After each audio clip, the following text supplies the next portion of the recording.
of curves. This reduced wear on the wheels and made the ride even smoother and quieter. We have excellent railroad Washington, New York, but we wanted to recapture a lot of the air shuttle market. And to do that, we wanted to run Washington, New York in a quicker time. And we were interested in the X2000 because it will allow us to use this right of way more efficiently. It's one thing to do 135 miles an hour. It's another thing to do it quietly, comfortably, and let passengers either use their computer, write memos at this kind of speed. The train sent to America would comprise 6 cars. At the head was a locomotive with 4,300 horsepower, making the train capable of up to 155 miles per hour. Following this would be 2 first-class coaches, a bistro car, and 2 more first-class coaches. The rear coach had a driver's cab to allow the train to be operated in both directions. It would keep its original blue, gray, and black paint scheme from Sweden, but Amtrak logos would be applied throughout. On the morning of October 20th, 1992, the X2000 arrived at the Dundalk Marine Terminal in Baltimore, Maryland. Soon it would be assembled and put through its paces on American rails for the first time. From November 1992 to January 1993, Amtrak took the X2000 on numerous test runs throughout the Northeast. Most of these tests took place on the Keystone Corridor in Pennsylvania, between Philadelphia and Lancaster. During this phase, one of the passenger compartments was turned into an onboard laboratory.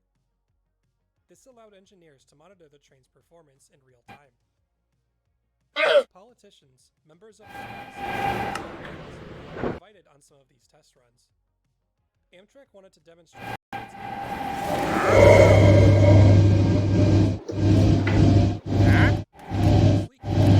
caught attention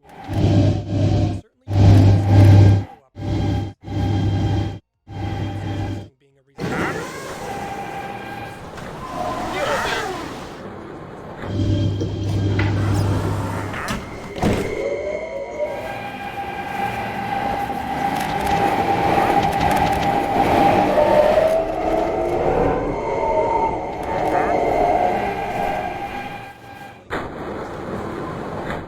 Amtrak was also very interested in gauging passenger feedback. The X2000 would be put into normal Metroliner service for the next 3 months, starting on February 1st.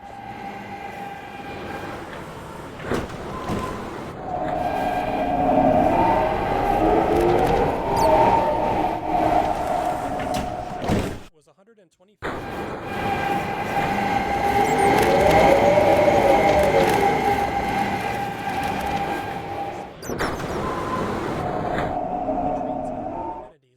Step up from what commuters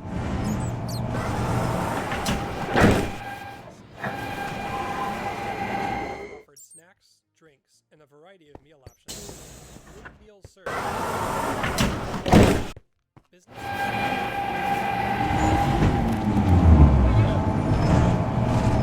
partitioned rooms to hold business. Unsurprisingly,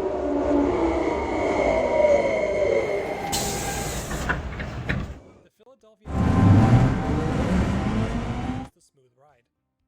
At speeds topping 100 miles per hour.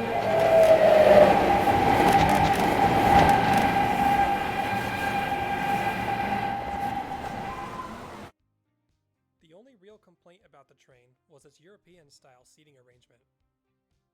The Baltimore Sun said, "Most of the seats are configured to face each other in pairs. Swedes are comfortable with staring at strangers, but Americans are taught that staring at a stranger could cost you your life." However, these complaints were few and far between, and the X2000 successfully wrapped up more than 3 months of revenue service on May 7, 1993. But its time in America was far from over. With its resounding success in the Northeast, Amtrak now planned to take the train on a promotional tour across the United States. What's more, they announced that a second high-speed train would soon be tested in the Northeast Corridor.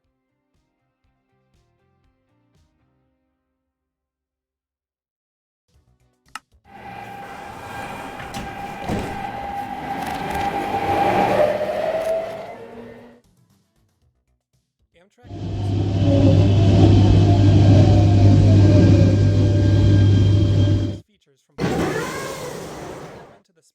preparations for their future American fleet.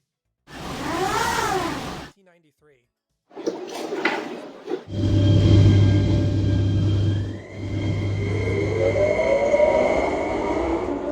ship an intercity express, or ICE, to the United States for a trial period of several months.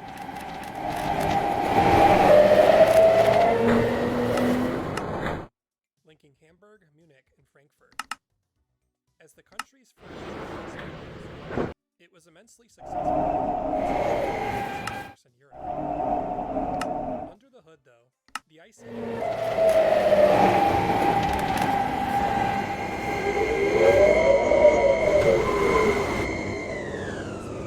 of over 100 technology.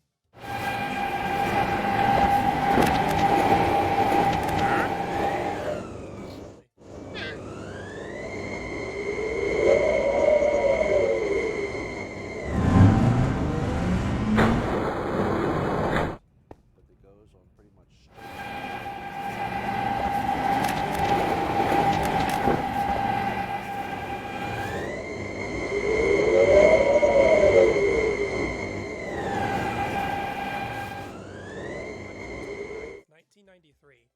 the ICE arrived in the port of to America comprised 8 cars. One locomotive.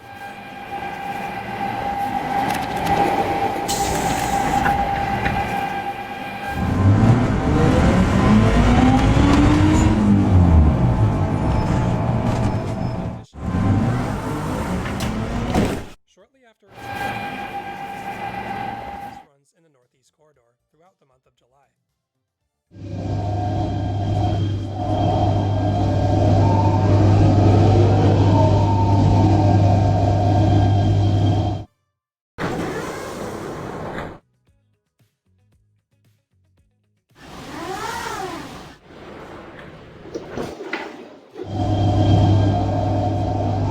His only viable route for high-speed rail at the time, there were numerous other rails that were proposed to be laid across the country.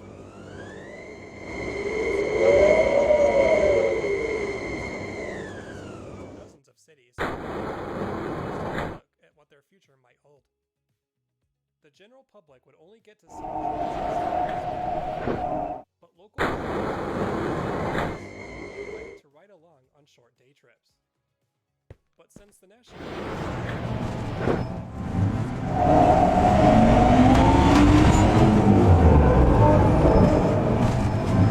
by 2 of Amtrak's old turbines, but it would be towed across most of the country by 2 F-40PH locomotives.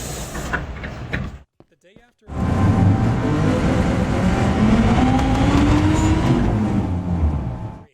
with stops in Providence, Rhode Island, and Boston, Massachusetts. 2 days later, it was taken to Elmira Heights, New York, to visit ABB's American manufacturing plant. From here it continued north to Buffalo.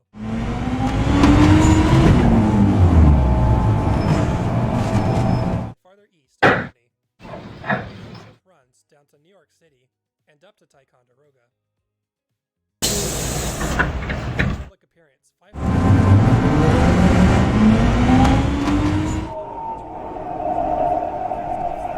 Greensboro and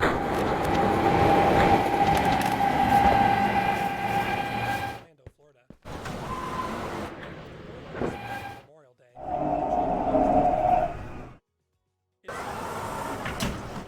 Miami.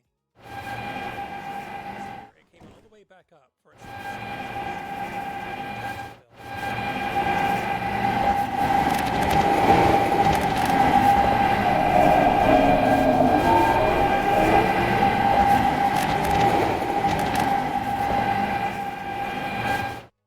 Then it traveled 700 miles westward to Chicago, Illinois. Over the next couple of days, it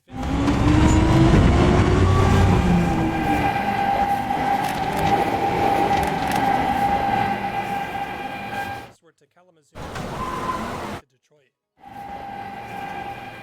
Chicago, one more time. The Midwest, Wisconsin, and St. was a new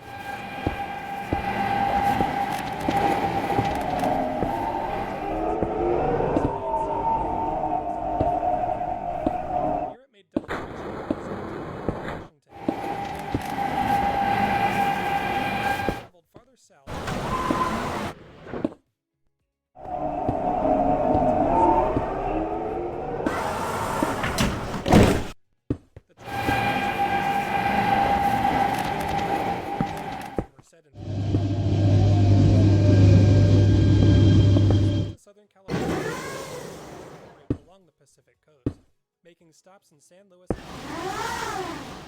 and finally the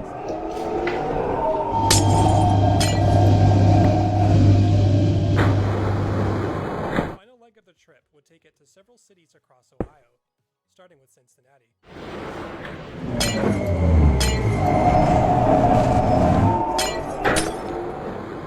Here the train made its way out of the state for its last official tour stop in Pittsburgh, Pennsylvania.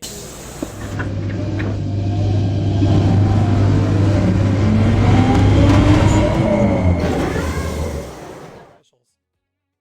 They were studying the feasibility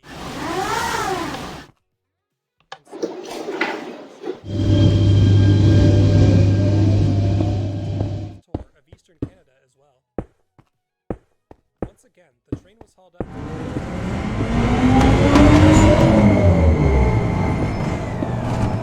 Its Canadian Ontario. From here it ran back north to Toronto and Ottawa, and then Montreal, Quebec. The train made its final tour stop in Quebec City on July 31st, and was returned to the US shortly thereafter. In total, the X2000's tour comprised about 20,000 miles. It passed through 31 US states and 2 Canadian provinces over the course of nearly 3 months. While the train had certainly earned a break, Amtrak put it back into Metroliner service just a few days later, where it would carry commuters for another 2 months. After its final service day on September 29th, the X2000 had been running on American rails for nearly a full year. It was soon shipped back home to Sweden in the fall of 1993.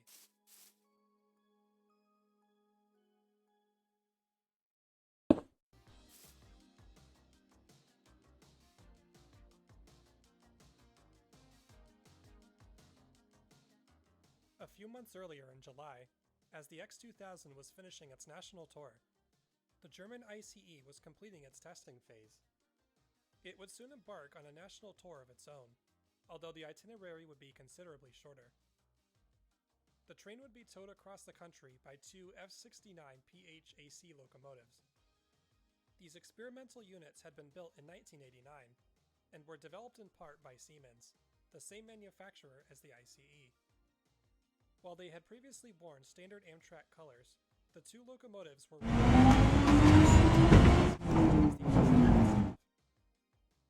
The train kicked off its national tour on August 6, 1993, in Pittsburgh, Pennsylvania. From here it traveled to Harrisburg and Philadelphia. It then ran down the Northeast Corridor for a tour stop in Washington, D.C., before making its way back north to New York City.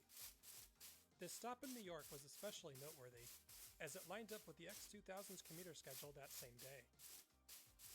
The 2 trains ended up on adjacent platforms, marking one of the only known times they were ever seen together. From here the ICE continued north to Albany, New York. It then headed west, stopping in Toledo, Ohio, and Detroit, Michigan.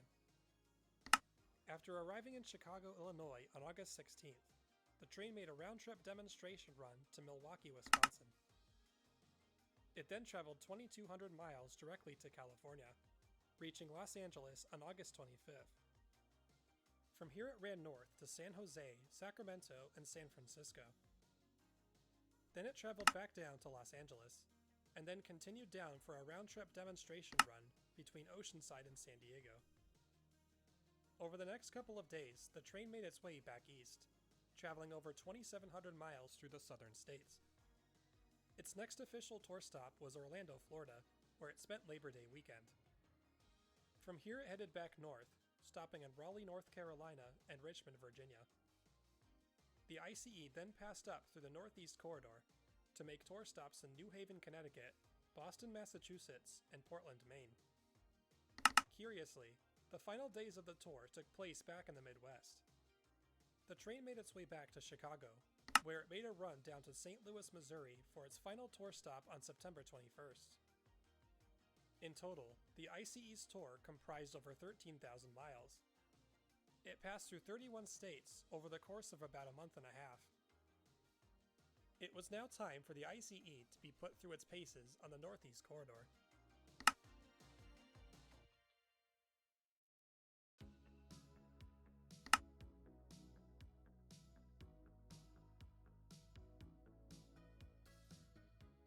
Following the success of its national tour, the ICE was placed into Metroliner service on October 5, 1993.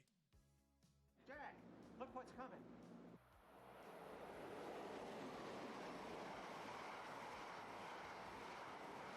Wow, that was cool. You know what I think we just saw, Jack? No, what? I think we just saw the future. While passengers had praised the X2000 for its smooth ride, some noted that the ICE was a little more rough, since it couldn't tilt into corners. But with its luxurious interior design, many riders agreed that the ICE was in a league of its own. First-class passengers had electrical outlets, TV screens, and stereo music at each seat. There were several private suites in addition to the standard seating. And riders could use an onboard photocopier, fax machine, and telephones. The restaurant car offered full-course meal service and seating for dozens of people. It was hard to find flaws in the train's amenities, but there were some hiccups here and there. During an earlier trip, a writer for the North County Times said, "I settled for orange juice on this trip, since the waiter couldn't seem to get the computerized coffee machine to work." He called for a conductor in frustration, exclaiming that he couldn't work the machine since the instructions were in German. More broadly though, some people questioned whether the ICE really made sense for America. The train couldn't reach its full potential without completely new rail infrastructure. The same kind of infrastructure that no one in the country was prepared to build. Despite this, it consistently received high praise from its riders. On December 17, 1993, the ICE made its last public run in the Northeast Corridor. It was soon returned to Germany after 5.5 months in the United States.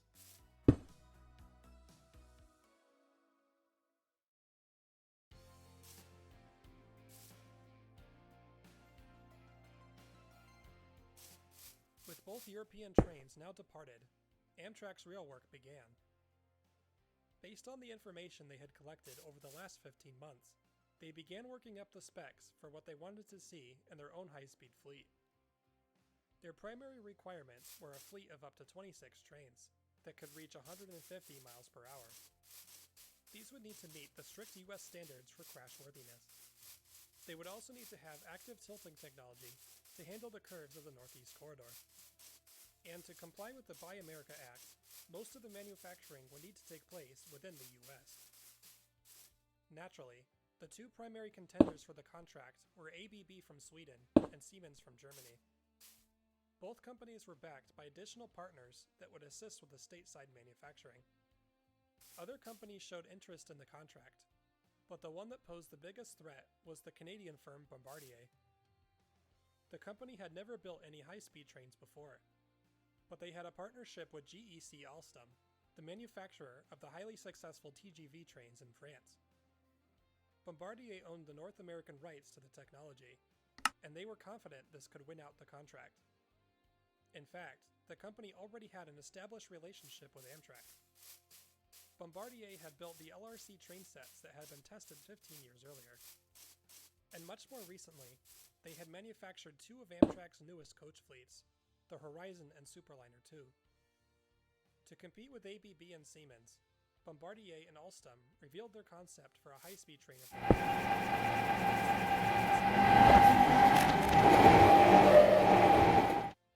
The three competitors submitted their contract bids in November of 1995. A few months later, on March 15, 1996, Amtrak announced the winner.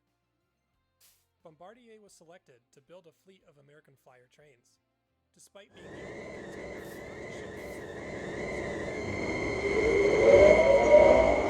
manufactured and tested. In the meantime, Amtrak unveiled their new brand for the upcoming service, naming it the Acela Express. After years of numerous delays, the Acela service made its first VIP run on November 16, 2000. It was officially open to the public a month later. In the years following, it would help Amtrak's Northeast Corridor become more successful than ever before. Today, more than 2 decades after their introduction, the original Acela trains are reaching the end of their service life. Alstom is building the second-generation fleet, called the Avelia Liberty, which is again based on a French design. These are slated to begin service in 2022. While the X2000 and ICE both missed their chance to be adapted for the US market, they still left an important legacy. They served as Amtrak's gateway into high-speed rail. They showed Americans a new kind of modern technology they had never seen before. And if nothing else, they were certainly some of the most unique equipment to ever grace American rails.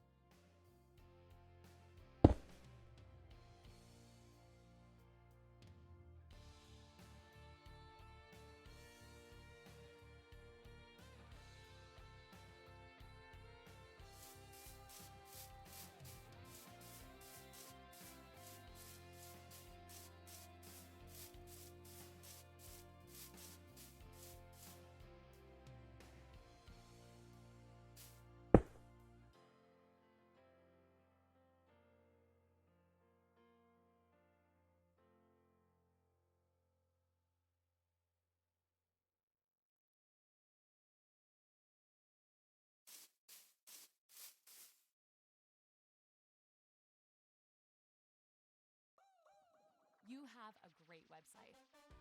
Let's make sure people see it.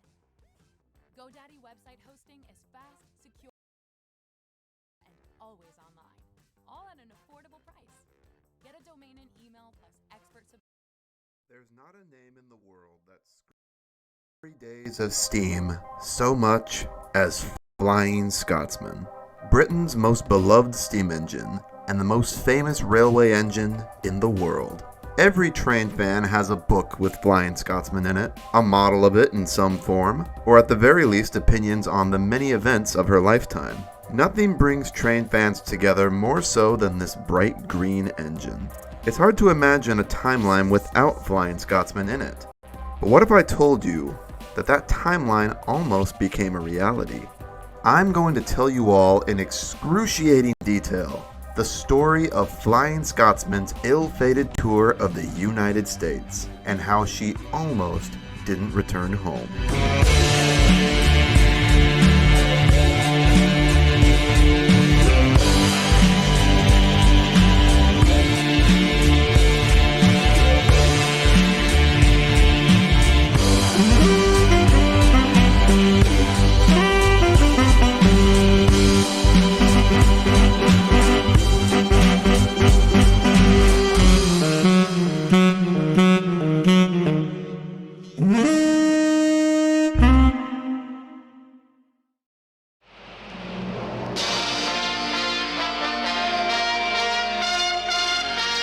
Flying Scotsman is Britain's most beloved steam engine, and the most famous steam engine in the world. Why is this engine so famous, you ask?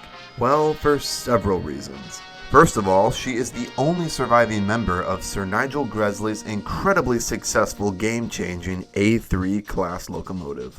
Built as A1s and converted to A3s later on, the A1s were the first ever successful British Pacifics and redefined what an express engine looks like to all people. The engine itself is also famous for it is named after the service, the Flying Scotsman, which ran daily from King's Cross to Edinburgh in Scotland and back. As it was the namesake of the London and North Eastern Railway's most known service, it became the mascot engine for the LNER in all promotional material, which of course led to what she is most known for. In 1934, she was the first steam engine on record to break 100 miles an hour. That's a fact that is still disputed to this day, but regardless, she's famous for it. In the early 1960s, British Railways announced its modernization plan to fully transition rail motive to diesel power. Once diesels and electrics were ready to take them over, steam engines were all to be withdrawn from service. And that, for most engines, meant one fate: the cutter's torch. In 1962, British Railways announced their plans to scrap Flying Scotsman, against much heavy public criticism. One man was not going to let that happen. A man by the name of Alan Pegler. Pegler was a businessman and worked for British Railways overseeing operations on the eastern region. He had an absolute fascination with Flying Scotsman, an obsession that started when he was just a boy, and he witnessed Flying Scotsman, brand spanking new at the time, at the 1924 British Empire exhibition. He also played a huge role in preserving the Festiniog Railway in Wales in 1951. That's not at all related to this story at all, but it's worth mentioning as it's proof to show just how much this man loved steam engines. When the news of Scotsman's scrapping went public, Pegler stepped in and bought Flying Scotsman outright from British Railways. If it weren't for this man, Flying Scotsman would not still be around today. But ironically also because of this man, Flying Scotsman may have also been lost forever only 10 years later. But I'm getting ahead of myself. Pegler spent ungodly amounts of money restoring Flying Scotsman to her former glory at Doncaster. British Railways was very adamant about not letting steam run on their main lines at the time, but Pegler managed to persuade them a deal that was mutually beneficial, allowing Scotsman to haul special excursion trains. In the late 60s, Flying Scotsman was the only steam engine allowed on British Railways mainline metals, hauling rail tours. During this time, she was fitted with her rather famous second tender to carry extra water. In a sea of dirty, grimy, dark, smelly, loud, unfriendly, fume-coughing, gross diesels, this bright green steam engine of a happier bygone era was a really appealing sight to people. The rail tours proved to be monumentally successful, and Flying Scotsman continued its status as a common household name.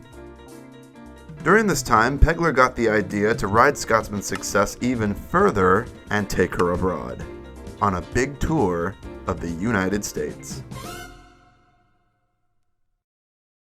Now you see, as Pegler was not officially licensed as an engine driver, he was not allowed to legally drive Scotsman on the main line in Britain, but overseas, he could. The US was not as strict about that back then. All he had to do was figure out a way of getting her there. Now Pegler was a very persuasive man, and somehow, in 1969, he managed to gain support from Prime Minister Harold Wilson. Wilson's Labour Party government helped fund the tour, under the request that Pegler use the tour as a means of advertising British companies to North America. The tour was to be a trade show on rails, and the biggest names of the time signed up, including Lloyd Bank and the Royal Shakespeare Company. The news of England's most cherished steam engine going overseas was met with much criticism. Several opposed the idea, and said that if Flying Scotsman is to go to America, she will never return. But Pegler was a dreamer, and still moved forward with his plan despite the criticism. To run in America, Flying Scotsman would need some modifications. Railroad regulations in the States were very different from the UK. In the US, steam engines are required to be fitted with a chime steam whistle, a bell, Buckeye couplers, and a cowcatcher. So Scotsman was fitted with all of them. Her second water tender would also prove to be very useful in the long distances between cities in the States. She was also to go with a special rake of coaches. The train consisted of a regular plain Jane Mark I, 3 Thompson brakes and 2 Gresley brakes, 2 named Pullmans, and the very special Devon Bell observation coach at the tail end. The 5 brakes were all refitted into exhibition cars and had their windows covered up. These were not meant to carry passengers. They held the exhibits on Britain's companies that Pegler agreed to promote on this tour. The Mark I carried the crew and ran behind the engine with corridor connections through the tenders to the cab, and the observation coach acted as a lounge and bar. The 2 Pullmans, named Isle of Thanet and Lydia, were not a part of the train for any touring purpose. These coaches had been used extensively during World War II by General Dwight D. Eisenhower. They were to be brought to the National Railroad Museum in Green Bay, Wisconsin, where they would be left to be displayed with the preserved A4 there, named Dwight D. Eisenhower after the former president himself. All the coaches were repainted into special Pullman liveries to match the 2 Pullmans. Everything was set. Alan Pegler was ready to take the Flying Scotsman on her big 2-year-long United States tour, from Boston. The train was shunted to the U.S. Army facility in Boston where everything was set up and the engine was steamed. A large headlamp presented by Southern Railway was fitted to the engine's front here. The consist was seen completely together here for the first time. The official opening wasn't to start for another 2 weeks. Some time had been arranged to let Scotsman stretch her wheels and test the soil before beginning the tour. Her first run on American rails occurred on October 3rd, where she ran from Boston to New London, Connecticut.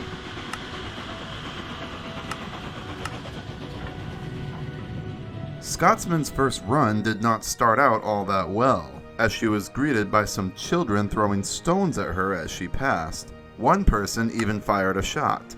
On her way back from New London, the crew fired back at the attackers by throwing lumps of coal at them. A beautiful case of life imitating art, huh? She returned to Boston for the beginning of the tour.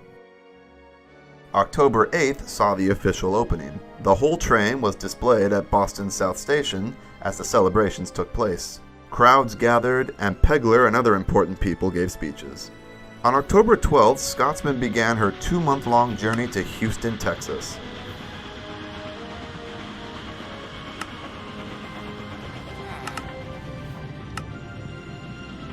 Her first stop was at Hartford, Connecticut, and she stayed there on display for a couple days. The next stop was Penn Station in Newark, New Jersey. En route to the city, the consist was passed by the then extremely modern UAC turbo train. This was undoubtedly the only time this turbo train would come into contact with any sort of steam engine.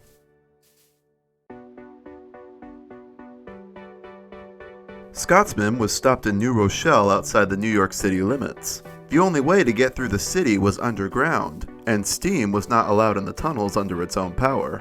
As per regulations, all trains were halted and then had to be towed into the city by GG1s. Scotsman's fire was drowsed, and GG1 number 4857 arrived to escort the train. This first towage was unfortunately something that would become a norm for the rest of the journey. Several of the metropolitan states saw Flying Scotsman as a fire hazard, and required by law that she'd have to be towed into certain areas by diesel or electrics. These towing costs would eventually pile up, costs that Pegler had not accounted for in his budget. But more on that later. Scotsman was towed into New York over Hell's Gate Bridge. The crew's camera ran out of film before their descent into the tunnels, so no footage of that exists, unfortunately, that we know of anyway.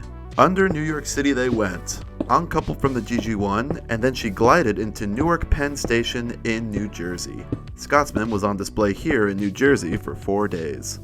On October 19th, she was towed into the yard in Harrison to fire up for the next leg of the journey to Philadelphia. She stood on display in Philadelphia for 2 days.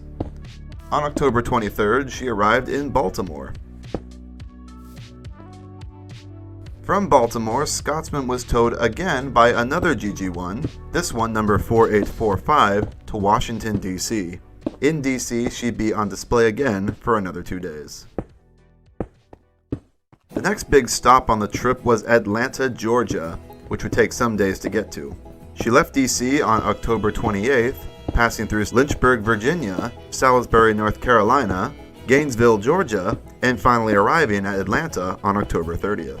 In Atlanta, the consist would be greeted by another fellow steam engine, Savannah and Atlanta number 750, departing with its own excursion along the same route to Anniston, Alabama. Both engines were to take part in the Steamorama celebration in Anniston. 750 departed first, and Scotsman followed behind it at a distance. For unknown reasons, the headlamp on Scotsman was removed for this leg of the journey. The schedule had been arranged so each engine would stop at points on the journey and let the other one pass it, to give the enthusiasts opportunities for photos. At one point, 750 ran short of steam and delayed the cavalcade. Scotsman stuck a block section behind it.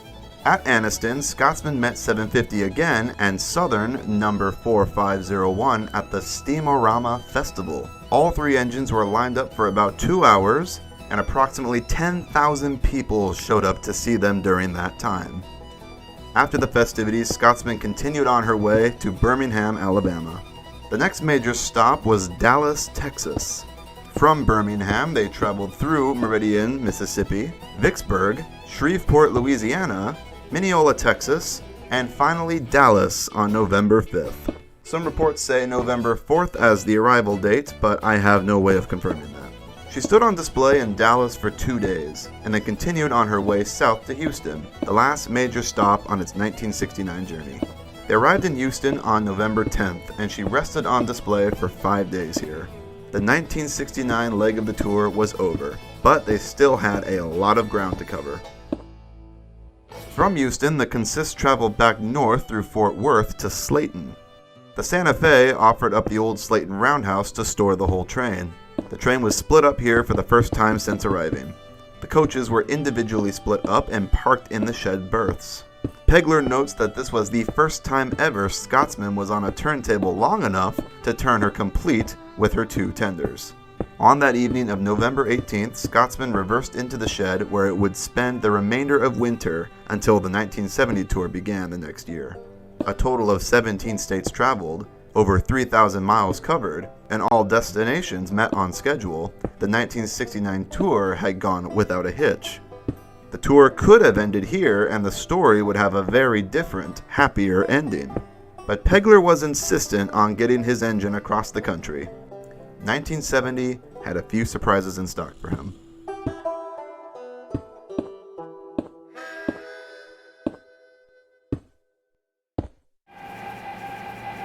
喝 Nescafe 精咖啡贺新年，现已添加精细的上等阿拉比卡咖啡，精心后。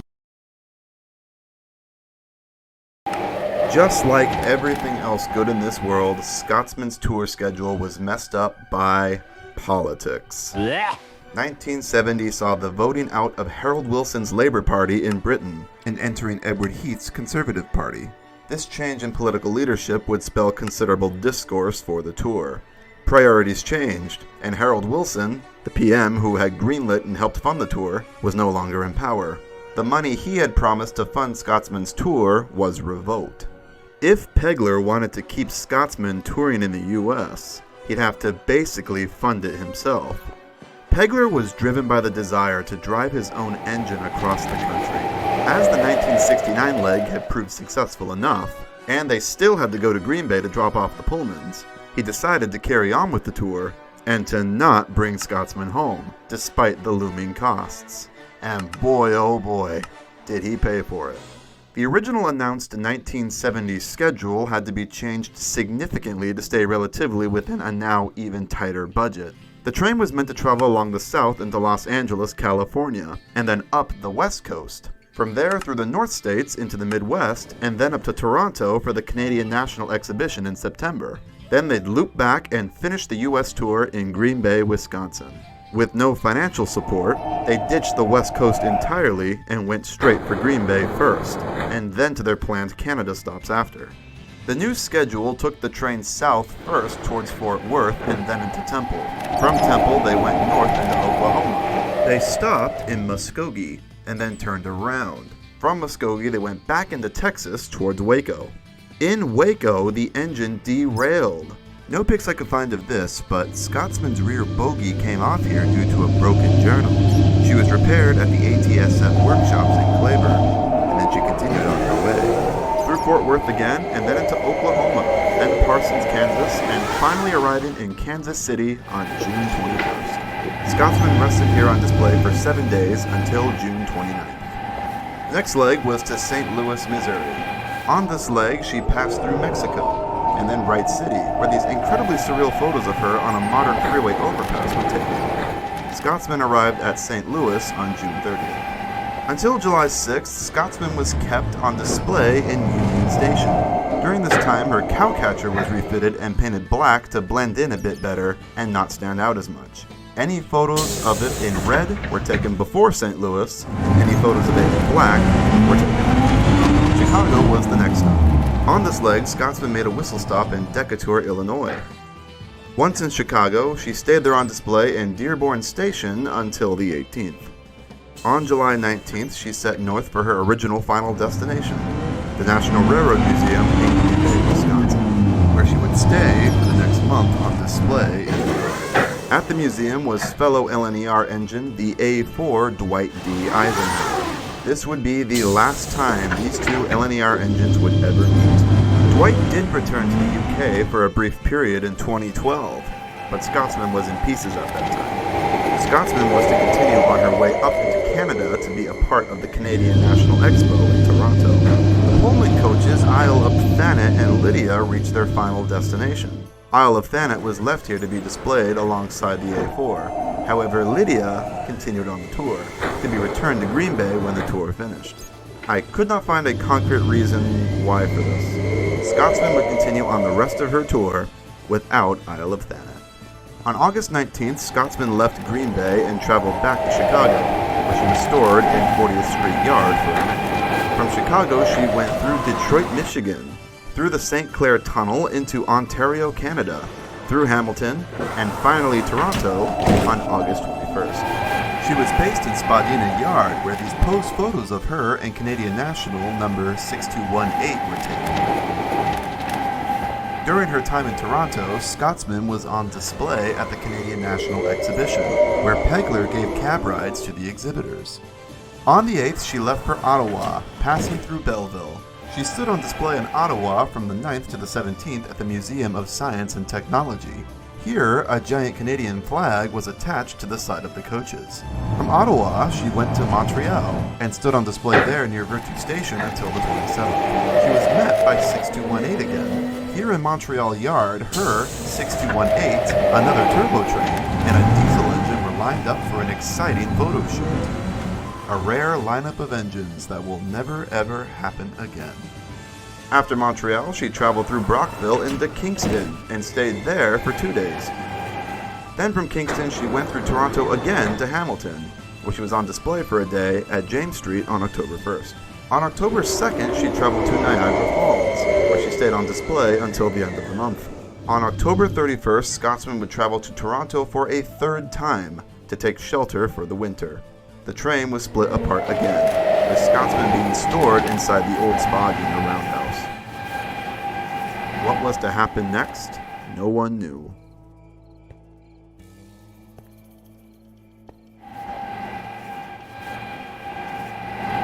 With the two planned legs of the tour more or less complete, and with little to no financial backing from the British government, Alan Pegler found himself in a tight spot. The Canada tour had not given him the returns he had hoped for. That, on top of a nasty divorce settlement happening back home, Pegler's money kept slipping through his fingers like sand. Bankruptcy was on the horizon. For nearly a year, Scotsman was left in the shed at Spadina while the crew figured out their next course of action. Do they eat the huge cost, go bankrupt, and send Scotsman home? Or do they somehow make a miracle happen and find a way to make up that money in the States? Which option do you think Pegler chose? If you guessed the latter, you are correct. Pegler had heard of a festival in San Francisco called British Week, a citywide celebration of all things British, and he thought flying in Scotsman would be the perfect centerpiece for it. Maybe, just maybe, this could be the grand financial success that could save the tour. He decided to throw a Hail Mary. Pegler was all in. It was to San Francisco or bust. There was just one problem. British Week was in San Francisco, and Scotsman was in Toronto. Preparations took some time. Pegler pulled some strings with friendships he had made earlier in the tour to create the route to California. It wasn't until August that Scotsman was steamed up again for the final and longest leg of her journey. There were no big scheduled display events for this year. They had one goal, and it was to get Scotsman over the Rockies to San Francisco with less than 2 months to do it. On August 14th, she left Toronto en route to the West Coast, crossing the International Suspension Bridge over the Niagara River back into New York. They stopped in Buffalo, and here the train was properly set up for the long journey across the continent. Circling around Lake Erie, they traveled through Lorain, Ohio in September, and from there continued westbound through Chicago. The train was a lot less glamorous than before, with only a skeleton crew aboard it, including Pegler's 17-year-old daughter, Penelope. They had no money for a full crew, so Pegler took on whatever help he could get for cheap. This meant Scotsman actually took on hitchhikers. One of these hitchhikers was a young lady named Kathy bound for Berkeley, California, who came aboard and became the train's cook for free passage. Another hitchhiker brought on later on was a man on a bicycle named Steve, bound for Portland. He hopped aboard and later helped look after the train at Fisherman Wharf. the Flying Scotsman seemed more like a circus train for hobos than it did a trade show for business. On September 8th, they had reached Minneapolis, Minnesota. By September 11th, Williston, North Dakota, and September 13th, Whitefish, Montana. From there, the train traversed the Flathead Tunnel and then onwards through the Rocky Mountains into Spokane, Washington. She arrived in Spokane on September 15th. From there, she went through Pasco and then into Bend, Oregon. By September 17th, she had reached Klamath Falls, and then went south into California through Sacramento towards Stockton.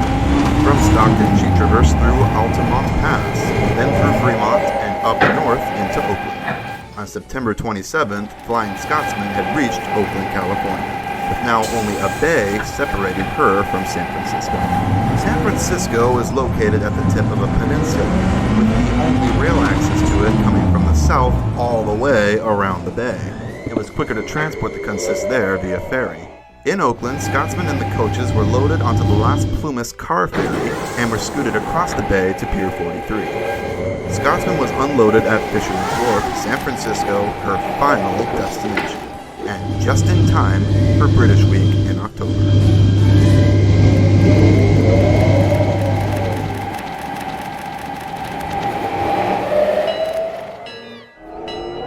Scotsman was displayed here at Fisherman's Wharf for several weeks, and during that time was the most popular tourist attraction in the city. For a brief period, it seemed Pegler's crazy idea to gallivant the whole train to San Francisco just might pay off. Eventually, the restaurants at Fisherman's Wharf complained about Scotsman's placement on the wharf blocking their sea view, not to mention the 92 parking spots she was covering up. She was moved off the wharf to the State Belt's Southern Pacific Exchange Yard in the south, and this is when it all started to fall apart again. Now in a part of the city out of sight from tourists, Scotsman was no longer such the big tourist attraction she was when she first arrived. The money quickly disappeared. For all intents and purposes, Pegler had achieved his dream of driving his engine from coast to coast across the United States. He had followed through on his initial promise and then some. However, he did it at a huge cost. The 1971 tour ended on a dismal note as Pegler officially ran out of money, penniless in San Francisco with a total debt of £132,000 to rent and towage costs. The poor man had no choice but to leave his engine for the time being and find work to pay off his dues. Come 1972, Flying Scotsman was still in San Francisco while Pegler was away trying to pay the bills. Pegler did return to San Francisco in March and traversed Scotsman along the state belt, giving passenger runs, hauling only the Mark I, Lydia, and the observation coach.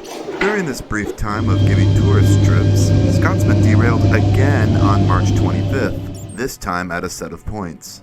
Not her finest moment. These Embarcadero excursions would only last for so long, of course, as the lawyers came knocking asking for their money that Pegler did not have. Alan Pegler was officially declared bankrupt by the High Court. On August 13th, Pegler had Scotsman and the train removed from San Francisco. She was ferried back to Oakland, and from there was towed to the Sharp Army Depot in Lathrop, south of Stockton. Pegler had managed to strike a deal to store her there out of sight until further notice to keep her safe from liquidators. Here is a photo of her in storage in Lathrop, left outside exposed to the elements. Note the decaying paint.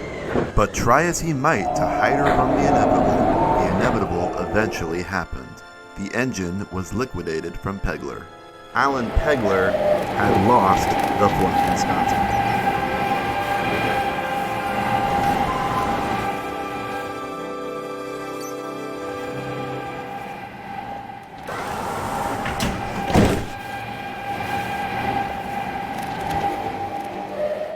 The engine he had saved from the cutter's torch 10 years prior was now in the hands of the United States government, with its future again uncertain. Flying Scotsman sat in storage in Lathrop, California, with no owner. When news reached Britain, the response was downward. The overwhelming fear of many were a big company like Disney purchasing the engine and turning her into an exhibit at Disneyland, never to return to Britain. It it seemed those that initially said that if Flying Scotsman were to go to America, she would never return, were about to be proven right.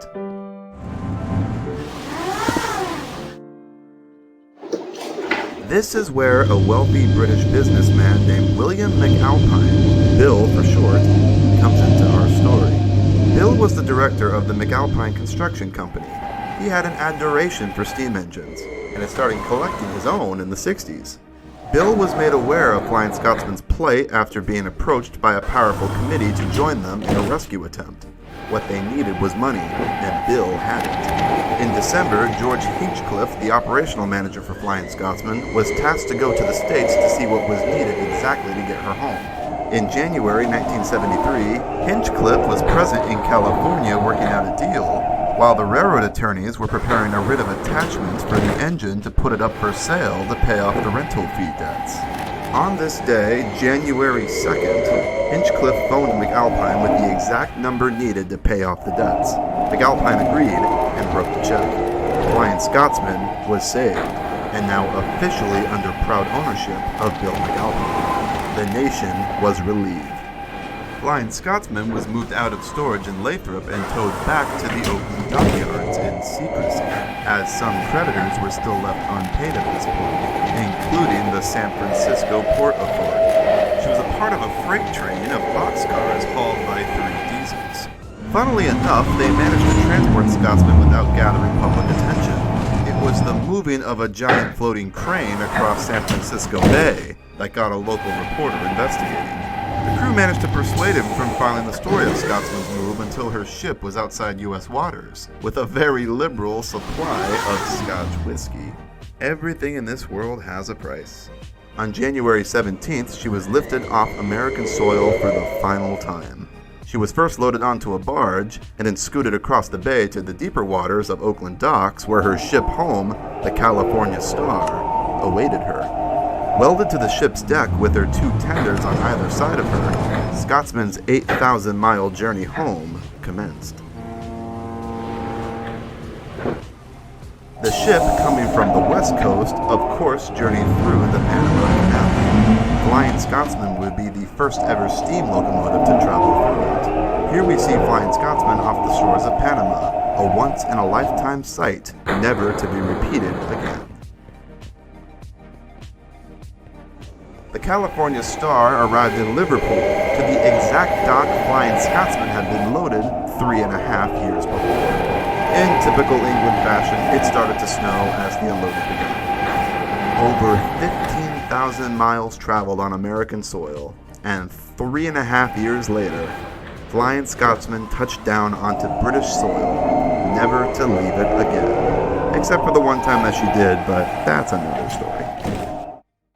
Being left outside in storage, exposed to the California sun and rain and the grueling sea crossing had all left their marks, and Scotsman arrived back to England in a rather sorry state. She was scheduled to be restored at Derby, and British Railways instructed that she be taken there by a low loader. Bill McAlpine disagreed and insisted that if she was fit to run, then she can go there under her own steam. And so she did. The celebration was indescribable. Over 100,000 people turned up to the stations and line sides to see her running light engine to Derby. Flying Scotsman was home at last, and the nation couldn't have been happier. At Derby, Flying Scotsman was returned to former glory with new paint, and it wasn't long before she was back on the main line.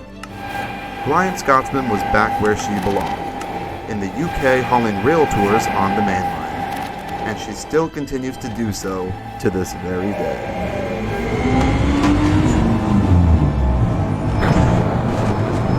However, our story is not over. First of all, what happened to the coaches? You may have noticed that in the footage of Scotsman coming home, the coaches are nowhere in sight. And you'd be right, the coaches did not return to the UK. McAlpine only paid for the engine. The coaches were not essential, and were all left in California. So, where did they go? Well, some had better fates than others. Lydia did eventually return to the National Railroad Museum in Green Bay, where she and Isle of Thanet were kept on display with Dwight D. Eisenhower. In 2000, Isle of Thanet was repurposed by the UK and returned back to England for restoration. She is still around and currently in storage at Carnforth. Lydia also came back to the UK the following year in 2001. She is still around as well, and currently at home on the West Somerset Railway. The brakes and the Mark I all had their own interesting adventures. First of all, one of the brakes was detached from the train at some point on the run to San Francisco in 1971. In all footage I found of Scotsmen traveling to California, it took only 4 of its 5 exhibition cars. I could not find any information on why or where the coach was detached from the train, so if anyone has any information on that, please get in contact. It may still be around, and we have no idea. The 4 remaining brakes in the Mark I all made it to Lathrop. They became property of California State and were all sold off to the highest bidders. 4 of the set, including the Mark I, were all sent down to Southern California and became a part of a train-themed restaurant called Victoria Station at Universal City Walk. They were all repainted into very colorful liveries and converted into dining cars, the brakes all having new false windows cut out on their sides. Victoria Station went out of business in 1993. I was unable to find any more information on what happened to the coaches after this, but I can only assume that they were sold off for scrap. Shame. The last brake was sold off for scrap in California, with, again, no information on it. The last coach, the Devon Bell observation coach, stayed in San Francisco, where it was turned into an extension of an office building. It was a storage facility at one point, and an office, and a cafe. It remained there planted in its spot for nearly 40 years, until the Swanage Railway in England purchased it. In 2007, the coach was pulled up and shipped back to England, where it was restored back to working order. I, being a native San Franciscan, had no idea this was even here and never thought to go seek it out. However, I did find the building it was attached to a couple years ago. Here you can see the area the coach was planted has been built over by a concrete stepway. Flying Scotsman visited the Swanage in early 2019, where she was reunited with the coach for the first time in 45 years. And lastly, whatever happened to our dreamer, Alan Pegler? Well, poor Alan was left penniless in San Francisco at the end of 1971, and had to find work elsewhere to scrape up whatever money he could to pay off that massive debt he owed. He got a job with P&O Cruises out of San Francisco and spent 2 seasons on a ship, where he gave public talks about British enterprises and railways. Luckily, McAlpine managed to swoop in and cover the dues, and Pegler returned home to the UK sometime after. He remained alive and well for several years, and was still around in 1999 to see Flying Scotsman return to steam again. He even filmed the intros to the documentaries on this Flying Scotsman DVD box set, of which I got a lot of the footage and information for this video from. Alan Pegler died peacefully in 2012. He was cremated with the wish that his ashes be thrown into Scotsman's firebox on the run from King's Cross to York. This tour, called the Farewell Alan Pegler Tour, occurred on October 13th, 2018, a tour that I had the pleasure of being on board for.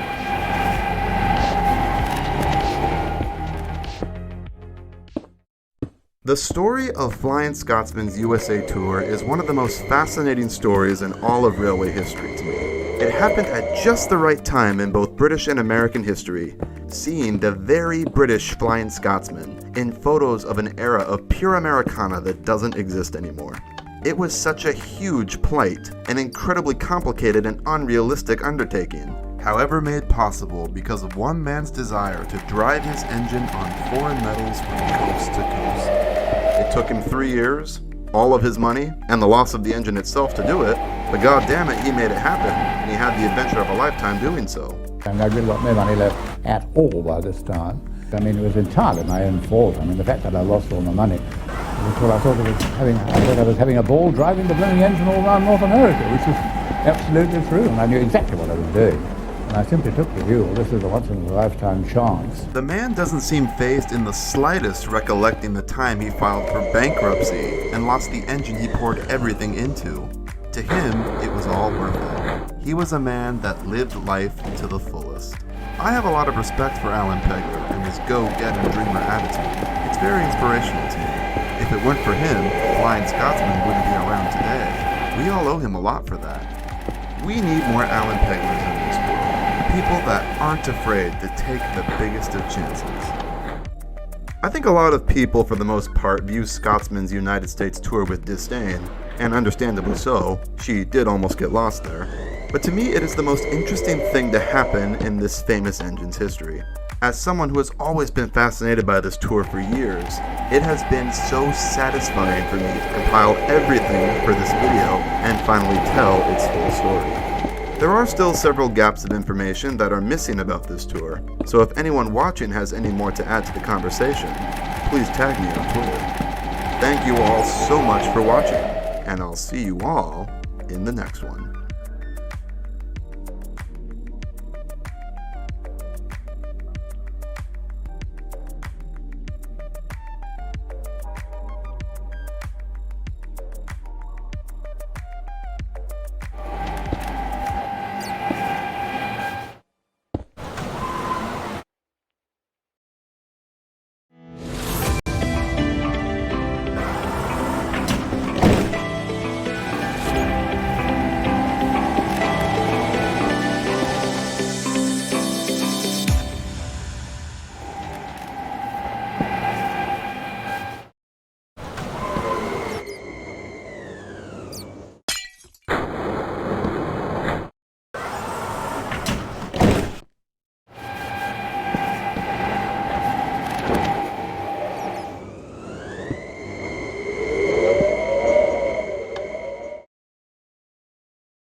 Boo! It's Halloween. I haven't got any Thomas stories to share with you all. Sorry. I've been caught up making a university film. But I am working on some new models so that I can hopefully get back to making Thomas episodes again, particularly with the Skarloey fleet and Stepney, of course. Whilst I've been doing that, I've been reminded of all of the horrendous model customs I've forced into this world in the past. Tugs and Thomas modelling is what got me into the hobby, so I've learned from a fair few mistakes growing up. Ones that I thought would be funny to look back on now, so that you guys can learn and succeed from where I've previously failed. Here's a look at all of the Thomas custom models I've made, or at least the ones I can remember. Like so many, one of my first models was a Hornby Thomas. I got a second one when it finally broke, and because they were so cheap and easy to find, I used it as a template for one of my first ever customs. I used the only blue acrylic I had around and just went with it. It's too dark for NWR blue, but as an alternate universe thing I thought it looked neat enough. It was ridiculously glossy though, and I messed up with the red lining a lot. But hey, it had a black running board now at least. It lasted like this for about a year. Then I used it as a test dummy for another livery. Ignoring the fact that Hornby E2s actually exist in Southern Green, I crudely painted it in Maunsell Olive. Again by hand if you couldn't tell. I don't know why I did this. Thomas never wore any Southern livery and I could have just bought another E2, but oh well. I've not bothered to do anything with it since. Oh, apart from one time when Harry got a newspaper cutting of Theresa May and stuck it on the front, something I didn't notice for some time afterwards. She's still there to this day, dreaming of cornfields far away. I bought Twisted Tom's old Bachman Thomas, still with remnants of the Adventure Begins paint scheme he'd used. As a way to try and weather it, I used mascara and spread massive blobs all over the model, with the thought process that afterwards it would be easy to wipe off if it all went wrong. Oh, thank goodness it can, because it looks awful. The cleaners at Farquhar Sheds should be fired if this is what they call decent. Another cheap Hornby test dummy. Harry and I needed a Percy model for something? I can't remember, I think it was for his Put Upon Percy remake. But we ended up using an actual Hornby Percy for that, so honestly I have no idea. Okay, what's it? Put Upon Percy, Percy death scene, take one. Wait, let me... Easy. Cocoa powder. Either way, I remember being around his house with this army camouflage coloured spray paint and trying to cover up detail with the masking tape. It ended up drying really bubbly, and honestly, if any child pointed to this and recognised it as Percy, I'd think they'd never seen the show. This model was used for spares, so I suppose Stunt Jump Joe didn't have it all that bad. years later, I finally got a Percy model of my own, using a 3D printed body shell made by Explosive Cookie, which I don't think he ever made public, so I'm grateful he let me have one. Fun fact, this is the exact same model that he used for trains, so it's quite cool that the Percy I have as a model and as a 3D trains model are exactly the same. It fits on a Hornby Pickett chassis, but Luke's own updated model is slightly more accurate in terms of the later book's Percy.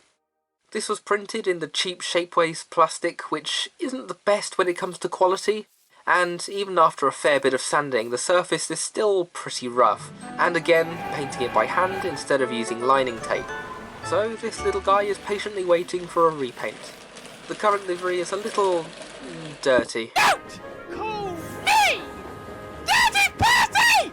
Continuing with the Farquhar fleet, here's a completely scratch-built Toby. I made this especially for Knights of the Round Turntable. The Hornby Toby is just an office block, and the Bachmann Toby was already rare at this point, so I made a quick mock-up just to film with. It's unpowered, but being hollow beneath the running board, it would be easy enough to fit some wheels. As with so many of my models, it's made from matchsticks, coffee sticks and cardstock, and the bell is a pen lid cutout. Served its purpose, but never intended as a fully detailed model.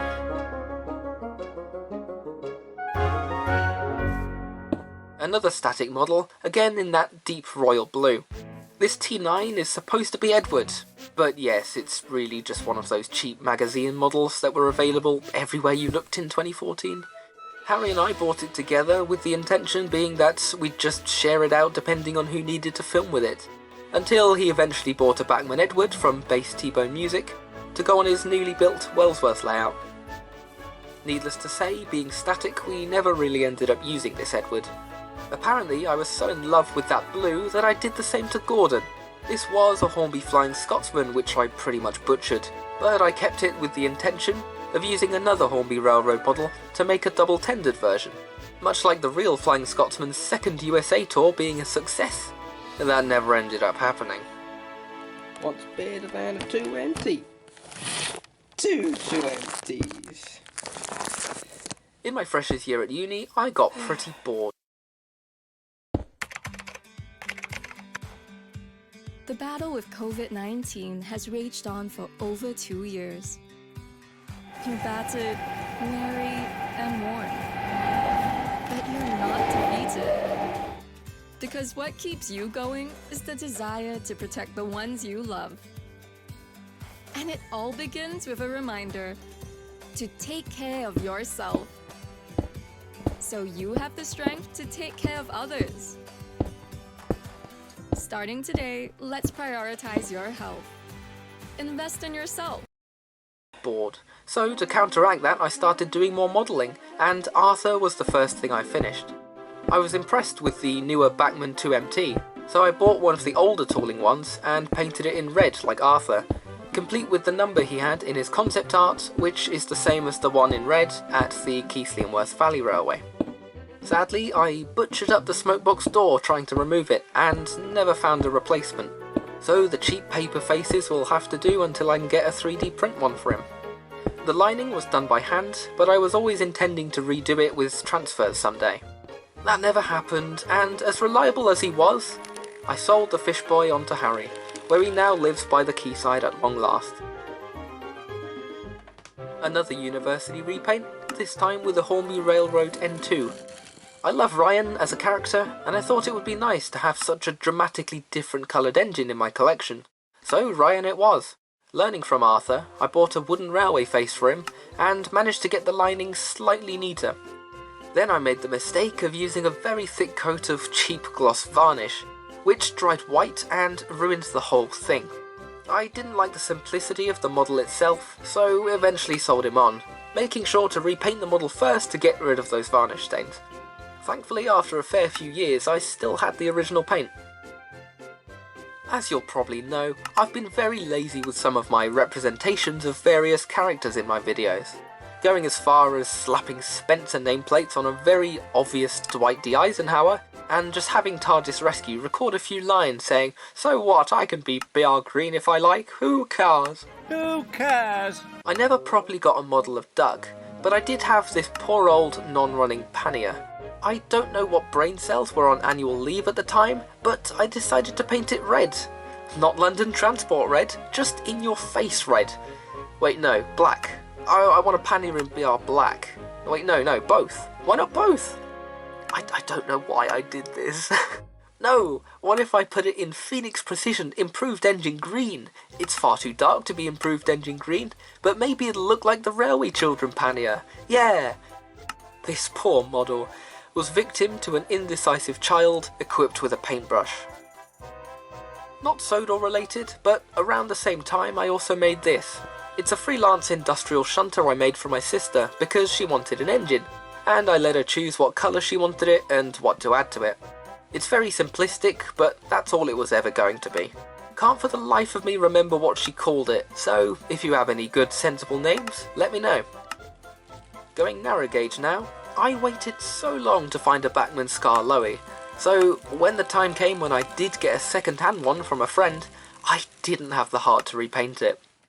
Amusing fact, I was volunteering on the footplate of number 65 at the Bluebell Railway, and got handed the Scar Loey as we were running into the platform. Picking up a Bachmann model like a token exchange is something I thought I'd never do. I haven't customised Scar Loey much apart from some etched nameplates, a repaint in buffer beam, and a brass ring round the funnel, as well as a set of Season 4 faces for him. When I got Rheneas though, dear old lady, the paint, the face and the small cab windows, ugh, as soon as it arrived, into a nicer red it went. I snatched up Narrow Planet's dull gawkification kit when it came out, but I didn't have a metal saw to cut off Rheneas's funnel. When we were filming the Great Model Railway Challenge, I gave Rheneas to Luke so he could do the honours instead. A couple months later, I came back to volunteer at the Talus Lynn for the first time, and picked the model back up again. I'm pretty sure that's my model of Rheneas as well, just saying. Cheers, Luke. I think I might make Smudger next.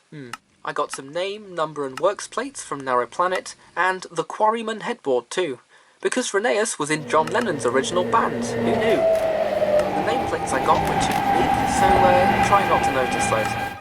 It's not a perfect model by any means. I still want to get a proper firebox backhead, replace the driver's side wheel arch, spread out the buffers, fit larger cylinders and oil pots on the running board, but I'm happy enough for now. Years ago I also painted up Ertl Scar Loey and Rheneas, in matching red with blue lining, with brass domes just for the fun of it.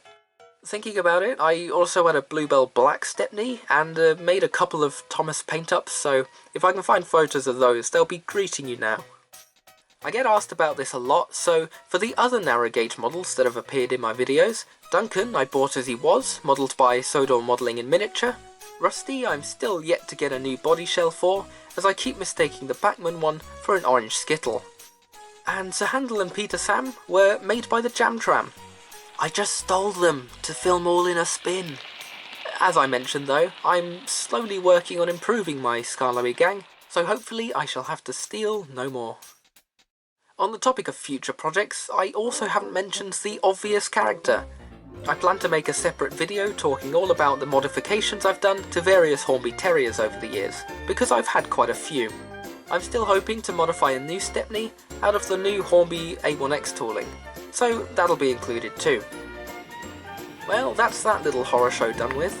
I was very young when a lot of these models were created, and that's no excuse, but I'd like to think I've at least got slightly better over time. But I still have a long way to go when it comes to modifying, repainting and weathering models. But hey, that's what life's all about. I mean, learning, not so much modelling, but if I can tell you one thing from what I've learnt though, it's to take your time with modelling, and never be impatient or rush a model. It's a slow hobby, but a rewarding one when things do go well. Happy Halloween, and thanks to everyone who asked to see more from my model collection. If you have any other recommendations of videos you'd like to see, let me know.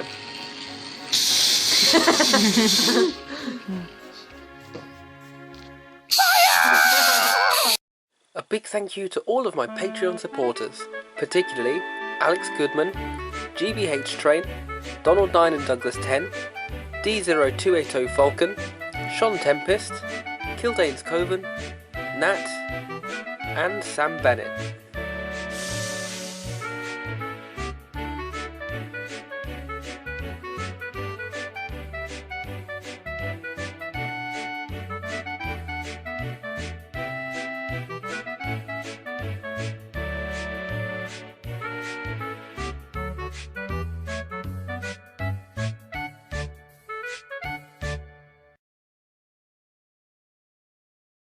This is Todd. Hi.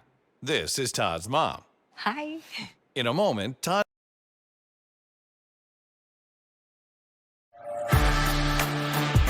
What is crucial to an online learner to thrive?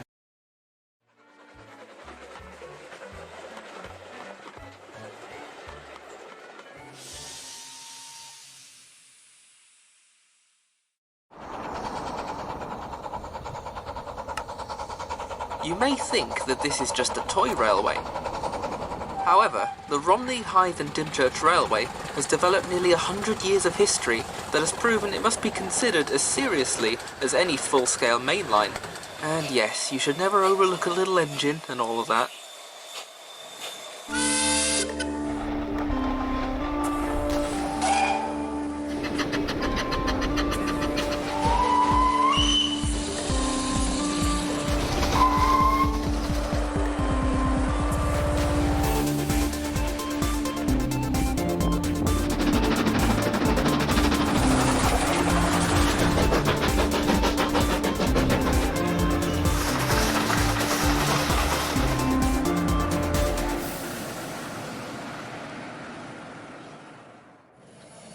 Stretching 13.5 miles across the Kent coast between Hythe and Dungeness, this is the world's only miniature main line, and for a long time, the world's smallest public railway. 15-inch gauge express engines race across marshland and desert landscapes at a scale speed of 75 to 90 miles an hour, which is about 25 miles an hour in reality, but that's still the running speed of most standard gauge railways in the UK.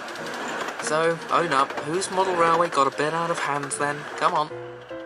It was the dream project for two racing drivers and close friends. Count Louis Zabrowski had a pastime of running a miniature railway at his estate, but also for blowing up full-size buildings just for the fun of it. Believe me, I was surprised when I read that too. Incidentally, this is the opposite of me, who has blown up miniature buildings in his garden and wants a full-size railway. Zabrowski is famous as an engineer for developing the racing cars that eventually got the nickname Chitty Bang Bangs. Captain John Jack Howie came back from serving on planes in World War I to pursue his interest in trains and cars again. Together, the pair wanted to run their own railway. It was the 1920s and they were millionaires. Who was going to say no to them? They approached the Ravenglass and Eskdale Railway in Cumbria and sweet-talked their way into buying the entire line. They said no. Howie approached famous miniature railway engineer Henry Greenley to find a suitable route to build their own line instead, whilst Zabrowski got him to design and build two express engines in anticipation. Not being sour at all, they got permission for the first engine, Green Goddess, to be tested at the Ravenglass. Sadly, before a single rail could be laid, Zabrowski died in a racing accident in 1924, so he never got to see his childhood dream become a reality, and Howie continued the venture alone. Eventually, Greenley suggested running on the flat plains of the Kent coast, and Howie soon got permission from the Southern Railway and the local councils. Perhaps they didn't think the railway would be much more than a fairground attraction. The Ministry of Transport did though, as they were asked for permission to carry fare-paying passengers. They said that as they'd provided all of the strict safety measures expected on a full-size main line, they could run as one.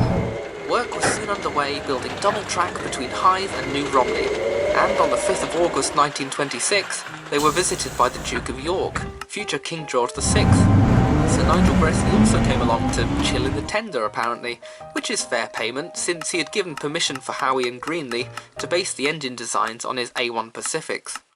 Another 6 engines had joined the original 2 by the time the railway officially opened on the 16th of July 1927. With the inaugural train pulled by No. 5 Hercules. Gresley and the Southern Railway's Richard Mansell also rocked up to the party.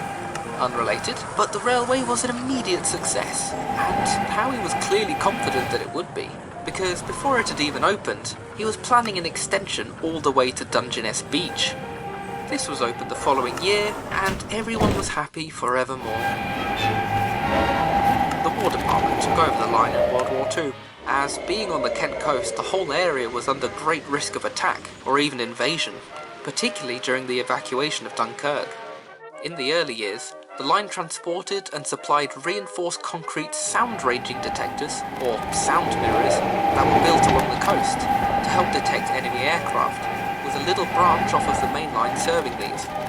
Hercules was kitted out as an armoured train, whilst the Ravenglass and Eskdale sent 2 hopper wagons to Ashford Works to be converted with miniature gun and rifle turrets. You'd almost think it was a joke, seeing such a small railway playing such an active defence role. So long as the soldiers ducked under the bridges, it was quite low. There were claims that they did manage to shoot down at least 1 German plane, but this has often been mocked by saying that perhaps the pilot saw the small train and track and didn't realise how close to the ground he was until it was too late.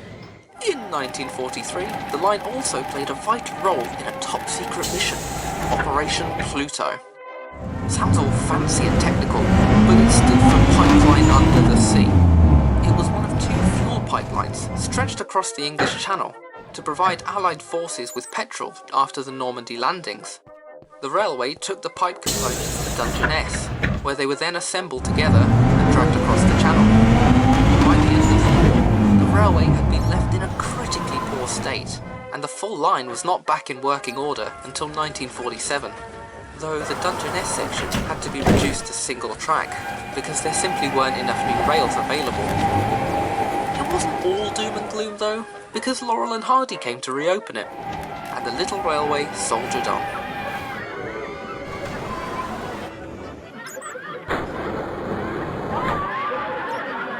Unlike the full-scaled railways of Britain, the RHDR benefited from the growth of individually owned motorcars as people flocked to... Ludo brings the best exercise training in the world. Ludo is an online education tech company targeting at e-learning of the sports field. Ludo collaborates with first-tier athletes. Ludo technology provides a body skeleton. People flocked to the beach once more in the 50s, including the royal family in 1957. Train now approaching platform 3. Lane 330 service too high. Calling the new church high. But in the mid-60s, things skydived once more with the increasing popularity of flying abroad.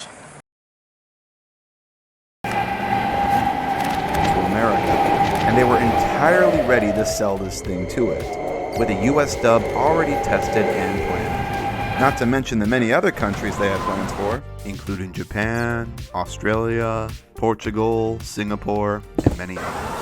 After a successful 13-episode first season on British TV in 1999, everything just sort of fell apart with a whimper. Tugs saw its quick end when its airing station, Television South, or TVS for short, filed for bankruptcy in 1990. Clearwater, of course, had a huge stake in the company, which allowed them the budget to make Tugs in the first place. Tugs' production hemorrhaged money, and with the one company that had given them their budget to begin with gone, on top of another lawsuit from a man who claimed Cardona stole the idea for Tugs from him, Cardona and Mitten quickly had no revenue to continue it on their own. I mentioned earlier that Cardona and Mitten had sunk all their money into Tugs, and their attention to detail cost the project more than they anticipated. In an attempt to recoup some lost costs, they urged those 4 20-minute unfinished episodes onto VHS in 1988, well before the show aired on TV, hoping those video sales would help build Cardon's revenue. The main goal was to get this thing sold to America. That was the goal from day one. Hence why they wanted an American port for the setting. However, that never really worked out. It was a series of unfortunate events. The budget was drained from production costs and lawsuits, and they were strapped for time to get an American investor on board. Their window was unfortunately short, as TVS went bankrupt that very next year. And just like that, Tugs was gone. With no American investors attached, Tugs was already dead in the water. With its flagship series sunk, Clearwater Features saw a quick end too, shutting its doors on New Year's Eve in 1990. Tugs' killing factor was that it simply never made it to America. Tugs just didn't have enough time to reach investors, so no one picked it up before the bankruptcy happened. Thomas fortunately had seen international success in America and Japan by this point, and Britt Allcroft was able to safely continue it under her own company, the Britt Allcroft Company. Tugs never got the same treatment, and was lost to time. Following Clearwater's end, Robert Cardona left the UK and found new success in Canada. He had actually experimented with ways of how to warp tugs into a way to sell it to a different type of audience. And the results of that were another tugboat show you're probably more familiar with. Theodore Tugboat aired in 1993, with Robert Cardona as a director. A lot of what was learned on tugs was applied to the production of Theodore, using the same type of camera setup and the exact same periscope lens from tugs. David Mitton, meanwhile, returned to Thomas under Britt Allcroft's company and continued as director of the series. I'm sure there's a story there, but I find it shocking Allcroft even allowed Mitton back on Thomas at all. And I find it even more shocking that Mitton even wanted to return after being sued by her. These two had a very strange relationship. Along with him came many of the show's props, that frequently appeared in the Thomas seasons following. Most notably the Big Mickey Crane, the Fulton Ferry, the tramp steamer Izzy Gomez, without a face and hat of course, and several background shrimper boats and dockyard cranes. Many Tugs crew members went on to work on Thomas as well, and a lot of what was learned on Tugs was brought over to Thomas elegantly. You'll notice quite the visual quality shift between Thomas's second and third seasons. Working water sets became much more common, lots more varied lighting and weather, and even little things like the vehicles facing away from the camera to their faces, and lots more low angles to make them look bigger than they actually were. Seasons 3, 4, and 5 are what I consider the golden seasons of Thomas, and a lot of what I love about them can be attributed to the advancements the crew made on Tugs. And that, unfortunately, is where the history of Tugs' production ends. It's a real shame Tugs never carried on the way David Mitton and Robert Cardona had hoped for. But it sure does have quite the story to tell. And we're only getting started.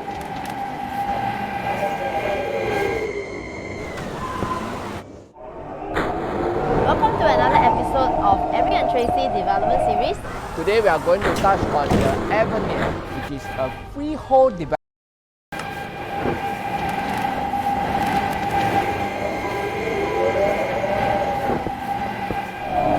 So now we know the history. Let's talk about Tugs' cast of characters before we get into the episodes themselves. Tugs is the story of two rival tugboat companies in Big City Port, the Starfleet and the Zero Fleet. The Starfleet, simply known as the Star Tugs, are the heroes of the series, and the main ones we follow mostly. The fleet is run by Captain Star, who is also the narrator of the show, voiced by the late great Patrick Allen.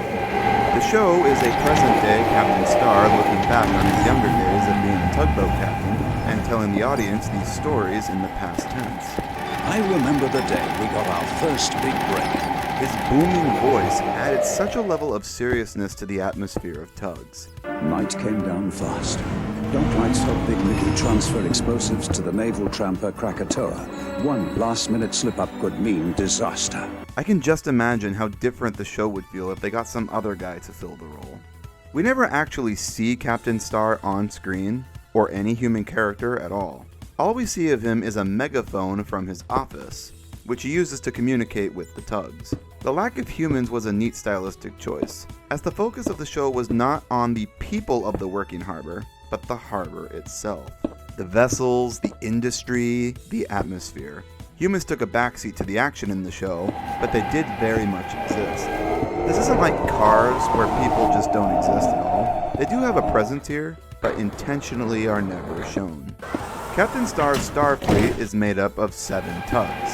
The first tug is 10 Cents. I was looking for 10 cents there, sir. You just found him. Who is the show's main character. Tugs is more of an ensemble type of show, where the show is all about them and not about one particular character.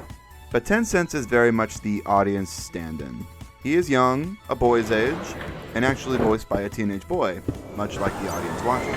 He has speaking roles in every episode and usually plays a key role in every story. 10 Cents is a switcher tug, which means he's a tiny tug that does odd jobs within the fleet, like sorting barges or taking fuel to little lightships. He never usually assists with the big work like going out to sea or bringing in ships. Switchers never worked on liners. 10 Cents is a great main character because he is so not perfect. 10 Cents is very impulsive and quick to anger, It always seems like he has a bone to pick with someone. I have not. You take that back. I could be wrong, but I think he wears his angry face more often than his happy one. In several stories, Tencent is always so quick to put himself in danger, usually for the greater good, but is then pulled back by a wiser character advising against it. He is very lovable, though, and has a heart of gold. He is very loyal to his fleet and his captain, plays by the rules, and is a real hero. The other main character is Sunshine. Sunshine? Only good for day workers here. Who is like Tencent's little sidekick. Sunshine is the newest tug, who joined the fleet in the first episode. He is also a switcher, and considerably smaller than Tencent. He came from upriver, so the Bisling port life is all still very new to him. As his name implies, Sunshine is a chipper little chap, always joking about something or being... He's more trouble than he's worth. Aye, and you said that wasn't very much, didn't you, 10 cents, eh? Even in moments of dire seriousness, Sunshine is still very optimistic or lighthearted. The smoke from me stack seems a bit heavy, though. I'm afraid that smoke's not coming from your stack. No, I didn't think it actually was. He's a great contrast to Tencent, who never jokes and is usually so hot-tempered and angry. Just like Tencent, Sunshine appears in every episode and usually has some sort of role in the plot, although that isn't the case for him. Next I'll mention Top Hat. Top Hat! Yeah! Who is everyone's favorite character and definitely the standout of the show. Top Hat is a railway tug, which means his main job is scooting the rail barges across the harbor. Because he works with rail barges, he has a head with the ability to rise up and down and see over tall train cars. And boy, do they love using this quirk in episodes. Oh, I say hello! He does other work too, though. He is a part of the team that docks the liners, and he's been put on garbage duty many times throughout the show. Top Hat, as his name suggests, wears a top hat and has a monocle. He's a pretty stereotypical, snooty, upper-class personality type, always thinking he's better than everyone else. He is the funniest character in the show by far. He's so full of wit and comebacks and is the king of one-liners. I couldn't have put it better myself. He has a good work ethic though, and when put to it, he can be a real hero. His spotlight episode, High Tide, is usually the favorite among fans. It's one stinker, you're a smelly old genius, nothing less. He also got OJ, who is my personal favorite of all the Star Tugs. OJ, which stands for Old Jones, is your typical old salt. The oldest of all the tugs in the port. He has a wooden paddle steamer with giant paddles on his sides to propel him. As Captain Star once told us, he is the last of the paddle tugs still around in the port, which suggests OJ has been around for a long time. He is a very experienced and wise worker, usually the ones the other tugs come to. What I love about OJ though is that he's not just your typical wise old man character. He has a lot more bite to him than that. One of my favorite OJ moments ever is in Ghosts. Big Mac thinks that he saw ghosts, and all the others tease him for it. That cuts to OJ, who is very understanding and compassionate. Quite typical of the old wise man character. Only to immediately pull the rug out from under him, and OJ just tells him he's crazy anyway. Ghosts, Big Mac. That's an awesome line. OJ is also really cool because despite being the old man character, he is so involved in the show's action. OJ plays key roles in all of the show's crazy action moments. He was there when the tramper blocking the river exploded. He was front and center when the munitions fire started. He's a part of the team trying to dock the Princess Alice in the windstorm. He leads the cavalcade through the Navy's target practice to save Krampus. He saves Uptown from a hog disaster. OJ is like the coolest tug of the whole show. I love this guy. An old man he may be, but he has such a spring in his step. Then you got Warrior, who is, well, we'll just say he's the Lenny. A very big and strong tug, but not the brightest bulb in the box. Warrior is kind of an idiot, but an idiot that means well. He's very loyal, always willing to help out, and when put to it, is a very capable tug. Warrior's main job is the garbage man, who is very connected to the garbage barge and stuff. He does assist with the big jobs though, like the liner dockings and heavy barge haulage. Warrior is sort of the show's breakout hero character. He doesn't really do a whole lot at first, but then as the show progresses, Warrior gets a lot more involved. There are so many instances where the day is saved at the end because Warrior had a simple idea that sinking. He played a huge part in putting out the munitions fire. He saved Uptown from the logs. And twice he proposed ideas that helped get the ship Vienna in. Warrior is a character that is very hard to dislike. Who doesn't love Warrior? Big Mac is the character Warrior usually works with on big jobs. Big Mac is the star's biggest tug within the harbor. He, like Warrior, is a very strong and capable tug, who is usually given the supervisor role of the important work that will land the fleet more contracts. Big Mac, thanks for winning us the steel contract. That's okay, sir. Big Mac comes from upriver, and is a very passionate country boy type. Serious is the word I would use to describe Big Mac, as he's very much the no fun and games type of guy. He does not stand for nonsense or jokes when there is work to be done. One of the funniest ongoing dynamics in this show is his with the comical Billy Shoepack, who he very openly has a deep disdain for. I thought Sunshine had gone for a crane, not an alligator. Out of my way!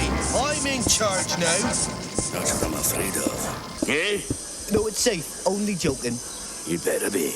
Big Mac can have a laugh though, especially when it's at top bat's expense. A natural leader type, Big Mac is the one who takes on ship dockings when Hercules isn't around. Big Mac, sir, you're leading. Right. And speaking of which, the last tug is Hercules. Hello, what's going on here? Hercules is the fleet's ocean-going tug, which means he is usually outside the port on big jobs that take him to sea, like towing in ocean liners or making deliveries to other harbors. As a result, we don't see Hercules in the show as often as the others, so when he does show up, it's always a treat. Hercules is like the smartest character on the show. You got OJ, who is wise and book smart, but Hercules is more street smart. I'm of the belief that if Hercules was involved in every incident that occurred in the port, the problems would all have just been solved in seconds. He has such a cool, relaxed attitude, and a very suave voice to match. They'll be here soon. Keep smiling, my dear. Hercules has such a presence that even the Z-Stacks don't mess with him. Move it, Zoran, old boy.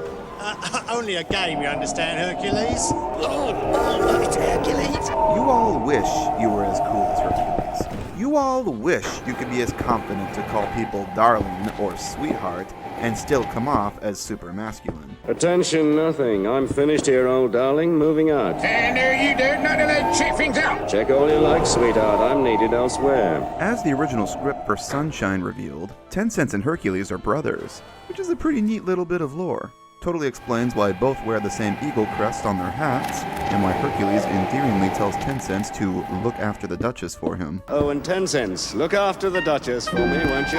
Hercules also has a hinted-at relationship with Lily the Lightship, which makes sense since he's the one out at sea pretty often. He's the only company that she pretty often has.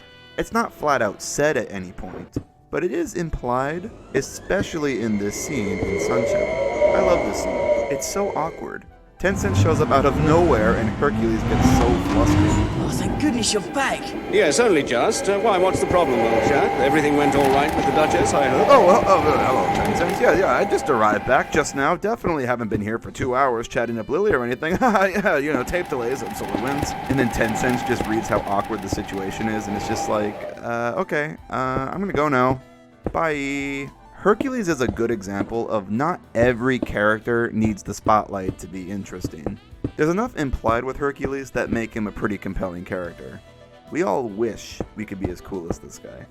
There is also Grampus, a small ex-Navy midget submarine that Captain Star acquires through the course of the show. He becomes the Starfleet's 8th member, and even before joining them, he was a great ally to the Stars.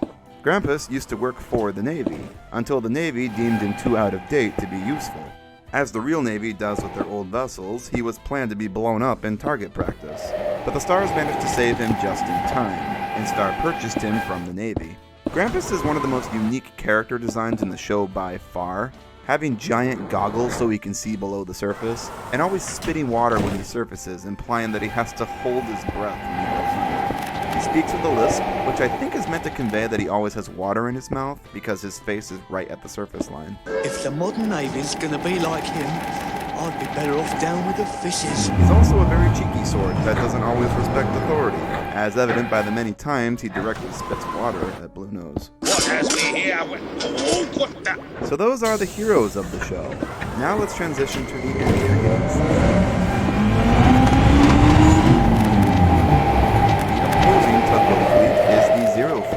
run by Captain Zero. The Zero tugs are affectionately called the Z-Stacks. Z said as Zed as Brits pronounce it. This was originally due to their initial designs, which had stacks with actual Z-shaped lightning bolts on them. This was changed later, but the nickname stuck.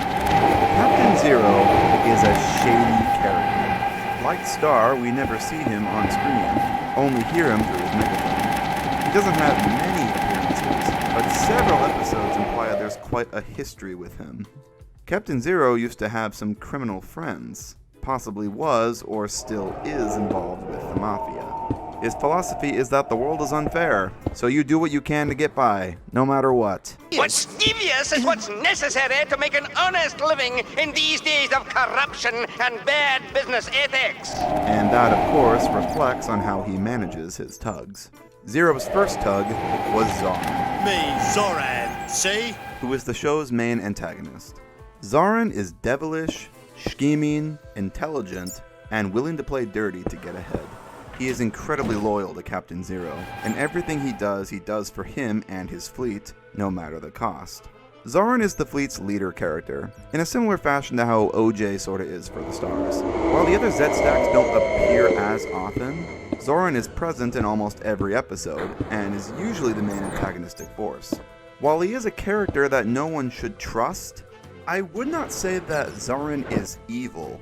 He's very antagonistic for sure, and he does shady things we don't agree with, but he does have a sort of moral compass. He'll happily push down the Stars if it means his fleet will prosper, but if they're in a situation where working with the Stars will benefit them, then he'll play straight. We get rare moments where Zoran actually agrees with the Stars, like that one moment in Munitions when he actually defends OJ. You shouldn't move a barge that's being unloaded. Go and draw your pension, OJ, you bastard. Shut it, the paddler's right. We're not moving that barge, mister. And in Big Freeze when he tells off Zip and Zug for trapping 10 cents in Sunshine. You idiots! We needed that light here, didn't we? For us, as well as for them. Zoran is also one of my favorite characters. He's a very complex dude, and a very entertaining one.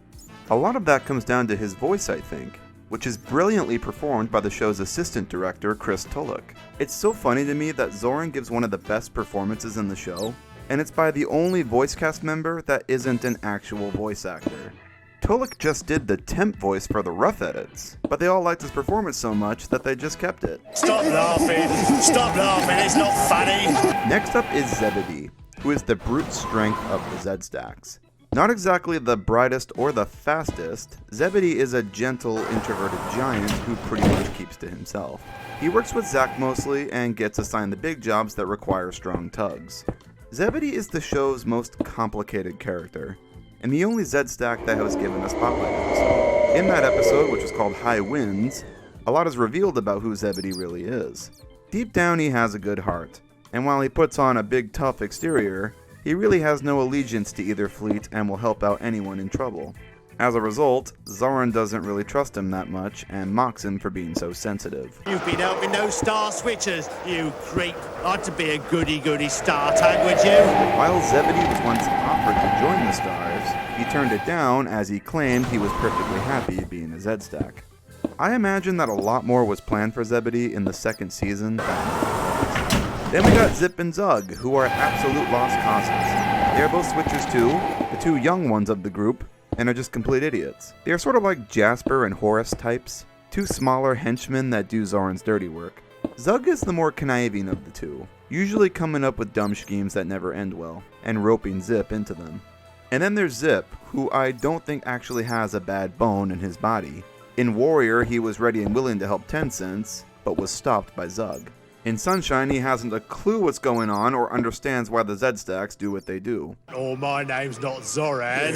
But it is Zoran, isn't it? He's just a hopeless idiot, roped onto the wrong side of the conflict. They're humorous characters, though, and they mostly conflict with 10 cents in Sunshine, as they all do similar work. The last Z-Stack to mention is Zack, who is the one we see the least of throughout the show. Zack is shown to be a very slimy type of character. He comes off as the most mafia-like of the group. Seen it with my own eyes. Yeah, we both seen it. I always got the impression that Zack was the only tug on the fleet that Zoran could confide in. Like he knew at all times Zack and him were on the same page. He learned that he couldn't trust Zebedee, and Zip and Zug are idiots, so Zack was always Zoran's sort of right-hand man. Like Zoran, Zack is also willing to play dirty and get ahead of the stars, like in High Tide when he suggested they take a shortcut to beat him. In Jinxed, he blatantly offers to sink Boomer. See ya, Boomer. If you need any help sinking, let me know. Oh, how nice of him. He's all talk, though, as Zack is pretty crippled by his faulty engine. Nothing wrong with it. Besides the two tug fleets, Big City Port is littered with other secondary regulars that help make the world feel so lived in. I won't go over all of them because there are just too many to talk about, but I will go over some of the more prominent ones.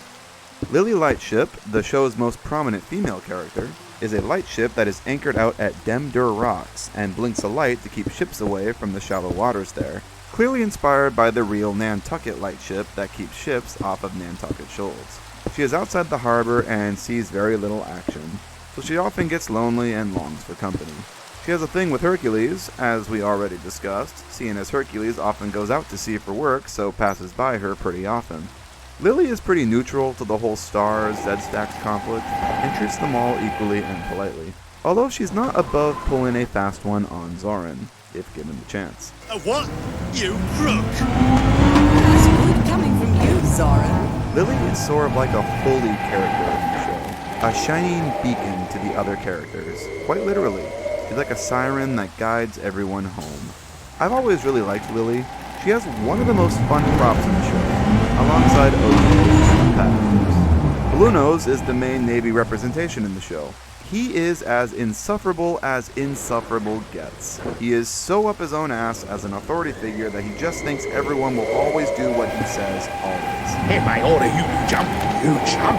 Blue Nose is the most unlikable character in the show, no question. But that's why I love him. He's so unlikable that it's the main point of this Spotlight episode. Blue Nose is just so unlikable that he gets the Stars and Zed-Stacks to actually agree on something. Just you wait, she was nearly fully loaded before that naval twit arrived. Naval twit? He does get his major comeuppance in this one when he inadvertently starts a fire that goes south real fast and winds up with total PTSD afterwards. Billy Shoepack is a weird-looking alligator tug that works upriver. He's your typical hick with a yuck voice to match his comical personality. Of course. Billy is a total pyromaniac. His main job is delivering fuses and dynamite to the logging camps, so sometimes he enjoys getting a little loose with his explosive loads. There's not a whole lot to Billy, but I really enjoy how chaotic this guy is. You also got Izzy Gomez, a Mexican tramp steamer who is... When do I argue, compadre? It's $100. Gringos, who needs them? We'll say very a product of the written by British people 80s. Viva, viva, viva! Izzy is a sleepy tramp steamer that handles deliveries for the San Juan Banana Company in Big City. He's a pretty regular visitor to the port. Izzy has no real allegiance to any of the tug fleets. He's just a cheap guy and will pay whoever offers him the cheapest tow. Another ongoing dynamic I love is Izzy's dynamic with Zoran. They have such a love-hate relationship. Every Izzy appearance is accompanied by Zoran being rude to him in some way. What do you know about it, you South American eater of junk? 50 must I give you for a tow. Hey, get lost. You want to tow me as well, eh, Zed-Stacks? Get lost, Izzy. But then in Ghost, they both get so spooked that they buddy up and go into port together. Here you go, give me a tow. I pay what you want, any price you say. No, Izzy, my old friend. I'll tow you in for free. I need some company getting back to port. It's a cute moment. There are so many other characters like Boomer, Sea Rogue, Burke and Blair, the numerous Crane characters like Big Mickey, the evil tramp steamer Johnny Cuba, Lord Stinker, the garbage barge, and so on. But I'll get more into them when we touch on the episodes they appear in.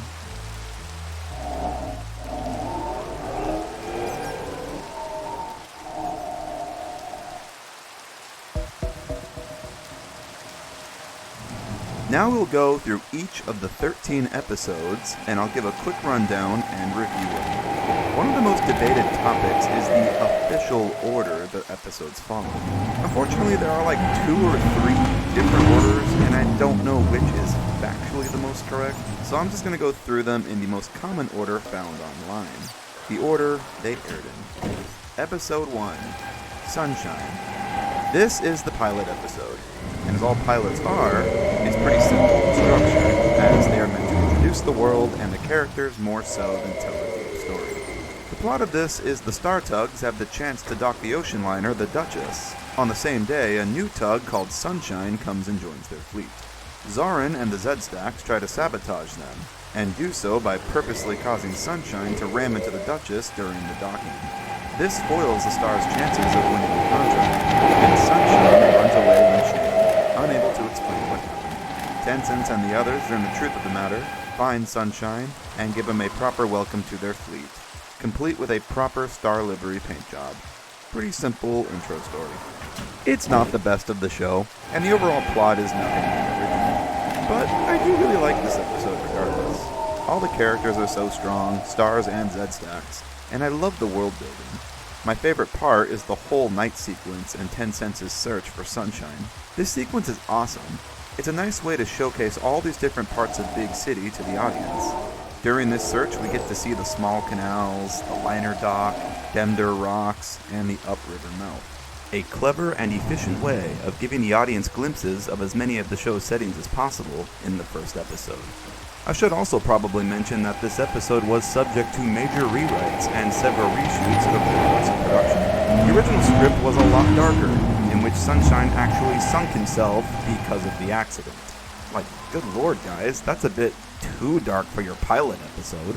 This was changed later to him just grounding himself by accident, although he is covered in seaweed, so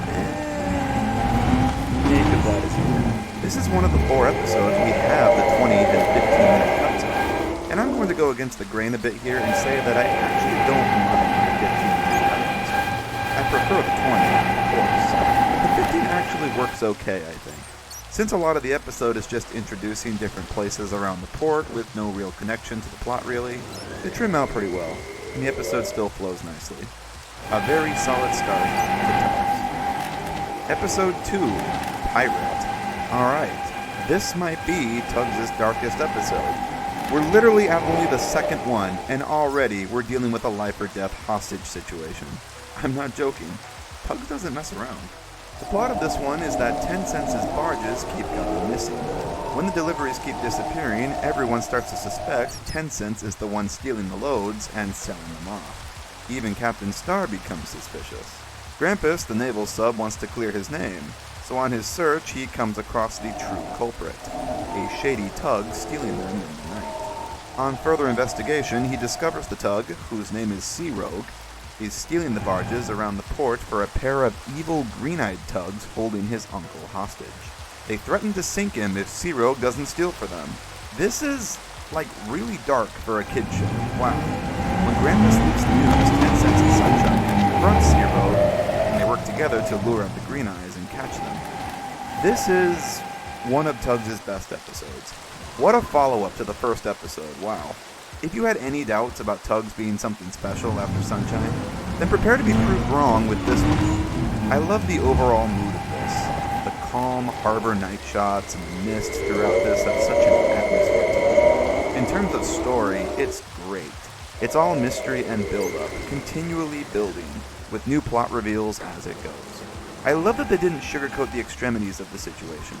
Sea Rogue's uncle was going to die, and even told Sea Rogue to basically just forget about him and leave. Okay, but don't do it. It's wrong. I can't leave you here with them all. Pretty deep stuff. There was a lot that happens in this one, so this is one you can tell they sort of struggled to trim down seamlessly to 15 minutes. There's a lot of great character scenes that are just missing in the 15 cut, and it doesn't flow as nicely. 2 great ones, which are the Warrior and Top Hat stakeouts. It'd be great if you and I catch them. How thrilling. How absolutely thrilling. And Zip and Zug's stakeout scene. You nearly scared me. If that's only nearly, I'd hate to see you really scared. Are just completely removed from the 15 cut. It sucks.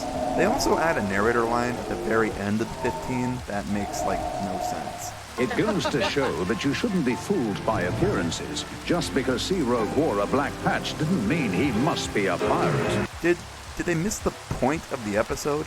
First of all, no one thought he was a pirate because he wore a patch. And second, no one actually saw Sea Rogue at all. This end line makes it seem like the moral of the story was simply, don't judge a book by its cover, which I feel like is a gross oversimplification. Super bizarre bit of narration. I don't know why it was added. The original ending where 10 Cents and Sunshine just laugh at Zip and Tug is much better. They move pretty fast when they're not scared. They certainly do. Don't bother with the 15, only watch it. Overall, a really great episode. A very good one. I applaud the balls they had to tell this darker story. Definitely my top.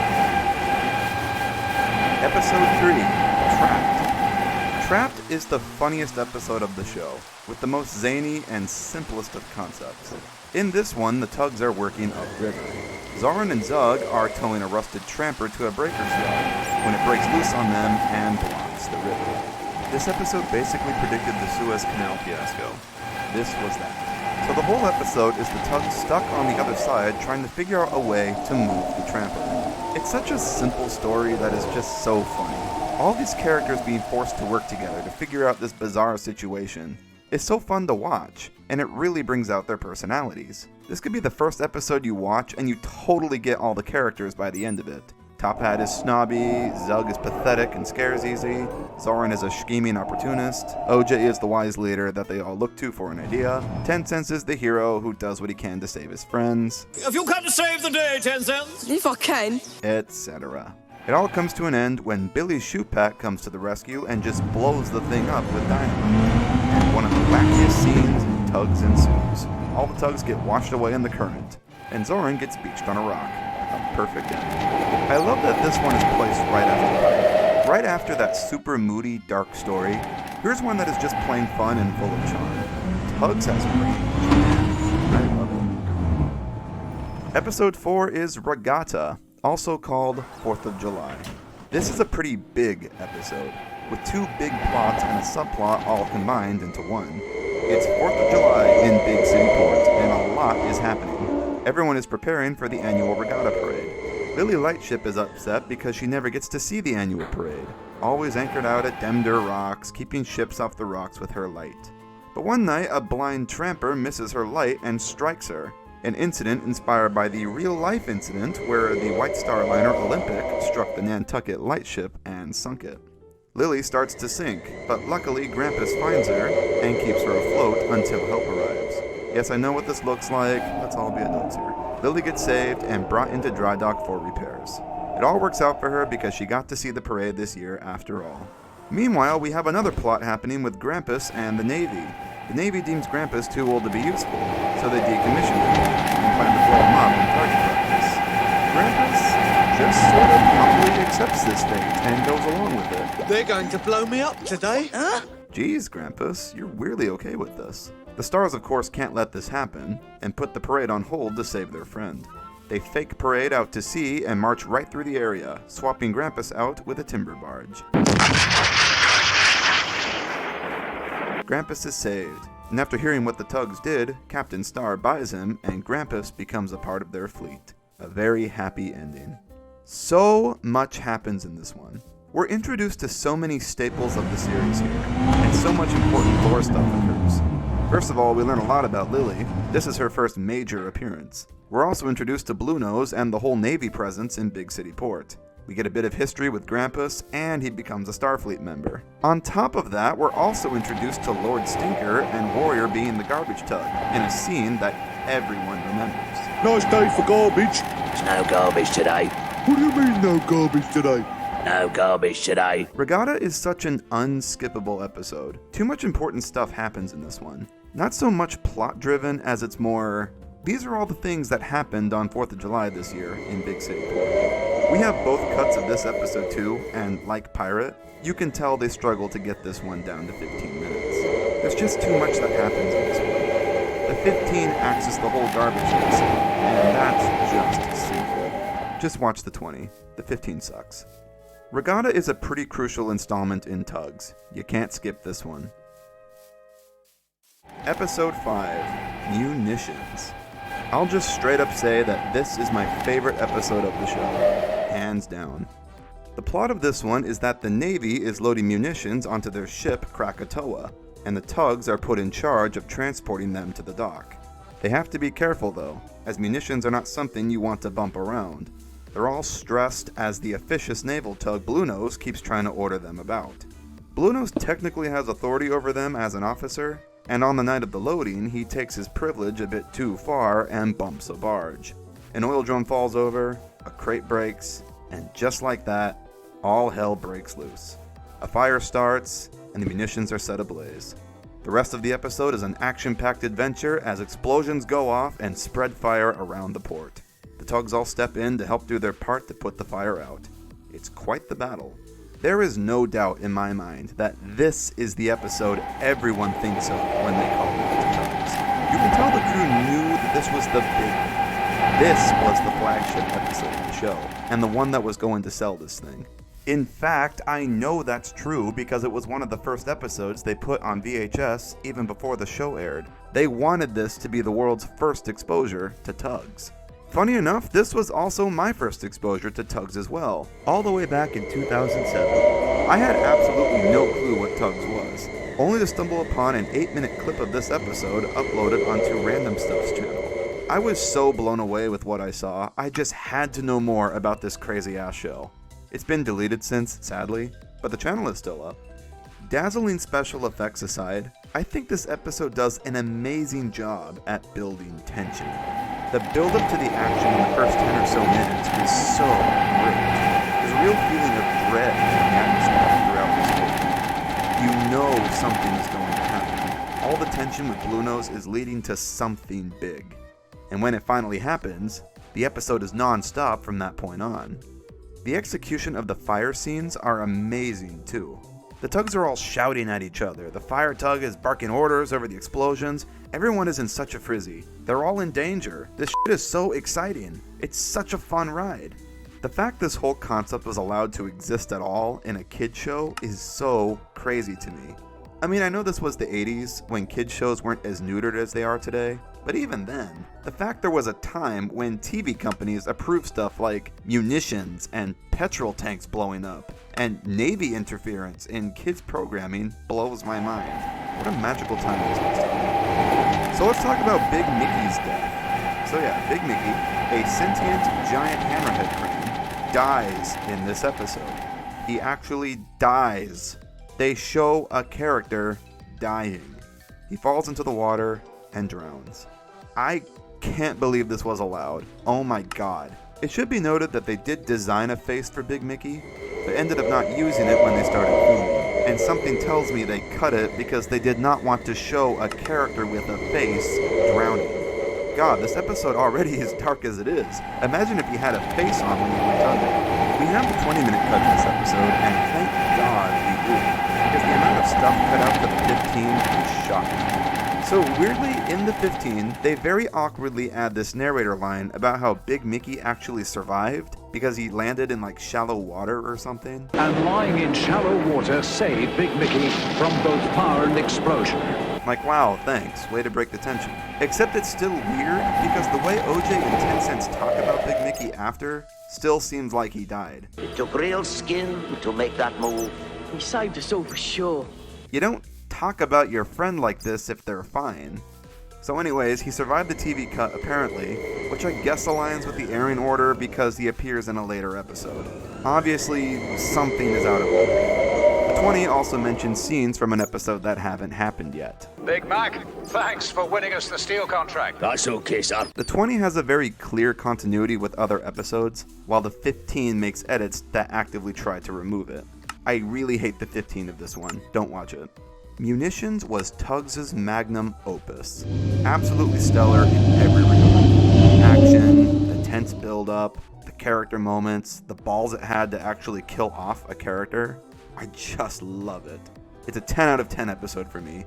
Hands down the best of the series. Episode 6, Warrior. Now we go from my favorite episode of the series to my least favorite. I do like this episode, like it's not bad or anything, but I'll get to my issues with it after we recap.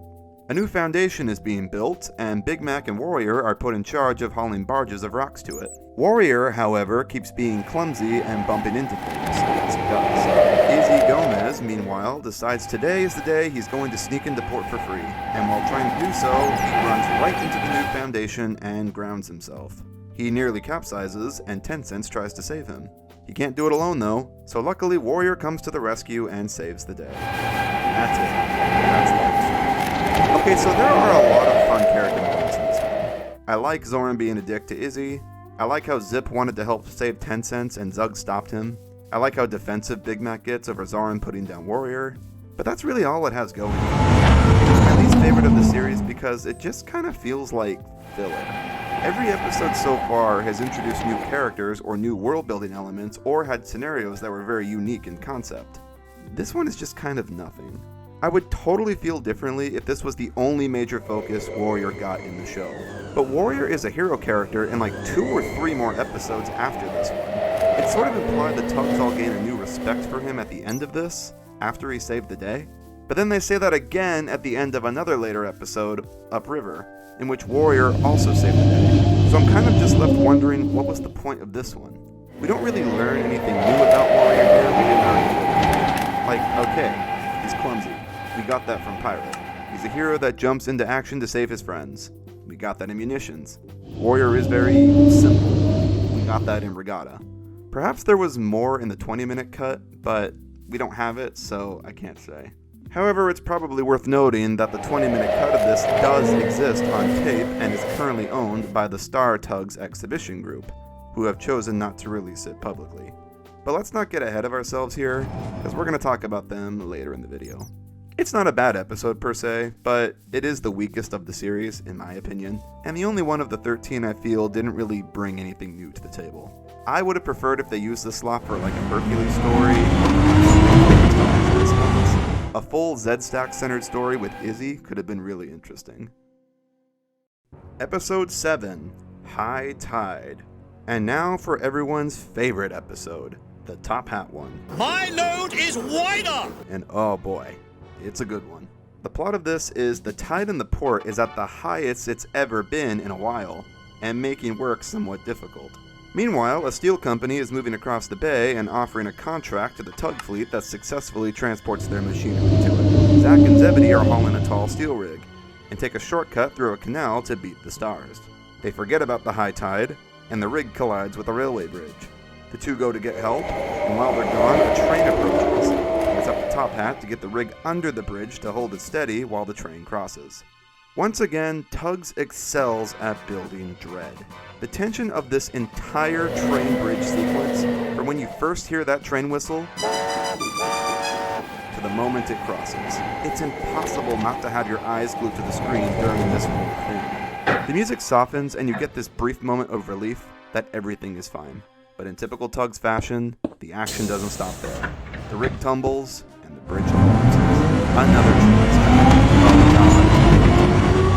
Awesome rescue music popping off, Top Hat jumps into action and pushes Lord Stinker the garbage barge under the bridge, just in time to catch the oncoming train. This show is so fucking awesome. This whole sequence is just so good. There is just so much to love about this episode. Top Hat's hero moment at the end is so satisfying, because he's been nothing but a prick throughout the whole show up to this point. So to see him step up to the plate when thrown into a stressful situation was just great. If you had any doubt prior that Top Hat was on the wrong team, this episode is sure to convince you otherwise. This guy is a star Tug. There's more to love too. The intro sequence is just pure fun. All these shots of the bustling harbor as Captain Star tells us how the industry in New City works. It has such an atmosphere. Very David Niven. This is another of Tugs' best episodes, hands down. Another top 5 recommendation. Episode 8, Quarantine. Okay, so we just went from the best episode, to the weakest episode, to another great episode, and back to a weak episode. Don't get me wrong, I think Quarantine is much better than Warrior, because unlike that, this one does introduce lots of new world-building elements, OJ's history, Urban Blair, and the full team. I'll get to my gripes in a bit. Just like Regatta, this is also 2 different plots sort of combined. The main plot is about OJ. A heat wave strikes the port, and OJ's engine in its old age is starting to act up. It flounders on him, causing him to lose control and smash the barge into the Fulton Ferry. sinking it. All while this is happening, Burke and Blair, the scrap dealers, keep a close eye on him like vultures. Their main goal is to buy OJ from Captain Star and sell him for scrap metal. Always on the lookout for who's next to go. That's our business and OJ's top of our list. Evil as they are. The other plot is about quarantine, as the title reflects. A plague is going around, and infected ships are being quarantined out in the harbor for 40 days. Wow, Trapped predicted the Suez Canal incident, and this one predicted coronavirus. Tugs really was ahead of its time, wasn't it? As a result, towage jobs are so low that the tugs are competing for work more than ever. Zoran tries to snatch a tow from the Middle Stars, only to find out the tramper is infected and gets quarantined himself. I think the reason I don't care as much for this one is because it just doesn't flow very well. And I'm going to assume the 20-minute cut of this was probably better. Stuff just sort of happens in this one that you think is important, and then it's just like never touched on. Like, the Fulton Ferry sank in this one. That's so crazy. That's the big scene everyone remembers from this. But then they just, like, never mention it. You never see it refloated. Overall, I was kind of left wondering why it was even left in the episode at all. Then it cuts to this quarantine plot with Zoran that isn't really related. Only loosely tied together by OJ blowing his engine this outfit. It's all just very clunky. I also don't like Captain Star in this episode. This is a common complaint. I'm not the first one to comment on it, but yeah, I don't like him very much. It's such a... You know the scrapyard dealers are looking for useless tugs, don't you? Now next time you're late, I'll ask them what they'll offer for a couple of switchers, understand? Really, dude? Threatening to scrap your own tugs? What the hell, man? Like, I get Next that he's station, kind of a hard ass. Cessnock Road. In previous episodes, Interchange station for the Line 1 North Run Part 3, Line 1 Mini West Cheat and Eastville, Line 1 North. The stuff with OJ and Burke and Blair is great, and poor Zoran getting torn is hilarious. But it's a story that overall just feels really disjointed. Like, they almost had a really good script here. And hell, maybe they did. We won't know for sure unless the 20-minute cut ever surfaces. It's one of the weaker episodes, but not a bad one. Episode 9, Ghosts. And we're back to a great episode again. The plot of Ghosts is about, well, ghosts. There's ghost tugs in the harbor, and one night all the tugs have their own experience of witnessing them. That's it. There isn't much of a plot to this episode. Now, normally I would mark that as a complaint, but I'm not here, because telling a good story was not this episode's goal. The goal of this one was to make the audience feel a certain way, to make them feel totally creeped out with visuals. Its goal was to make the spookiest atmosphere they possibly could, and I think they totally achieved that. The fog effects are brilliant, the white lights on the ghosts look so angelic, that eerie choir that sings when the ghosts are on screen. It's almost beautiful in a way, hauntingly beautiful. My first exposure to this episode was back in 2008 or so. I remember I was at my cousin's house when someone uploaded the episode to YouTube. I remember being so excited because I knew this was the really creepy one. My cousin and I waited until night to watch it, we turned off all the lights, and watched this for the first time in pitch dark. And man, what an experience that was. The best scene is the King Neptune one, when 10 Cents and Sunshine witness the face of Neptune down at sea. And oh my god, this scene is terrifying. The build up to it is so tense, the galleon rises out of the water, lights start going off. You're seeing all this through the tug's eyes. You have no idea what's happening just as they. It's so crazy. At the end, Hercules shows up and just explains everything the tug saw with total logic in typical suave Hercules fashion. I love that. Little Hercules, here with all the facts. I love that final shot of Hercules looking around with a confused face. You know he's just everyone who's working with is insane. I love that he explained everything except the face of Neptune. Weirdly, that's never explained, and I'm sure that was intentional to leave the audience guessing. Was that face real? Did the tugs really see that out at sea? Or was it really just them going crazy? We'll never know. Typical Mitten. Ambiguousness is effective. Let's talk about that deleted scene. You know which one I'm referring to. Yeah, that deleted scene. The one with OJ. I'm thinking, just what I wanted. He's just so jaded and done with everything. Seeing him be so blasé about all the crazy things that happen in the port is just so funny to me. A munition barge explodes, and he's like, yeah, whatever, I expected that. All the cranes jam, and he chuckles. He starts sinking, and he cheers. He's hilarious. He's such a mood. I feel like a lot of people in our jaded 2021 internet culture today would find Boomer the most relatable character of Tubbs. I sure do. I've had just about enough.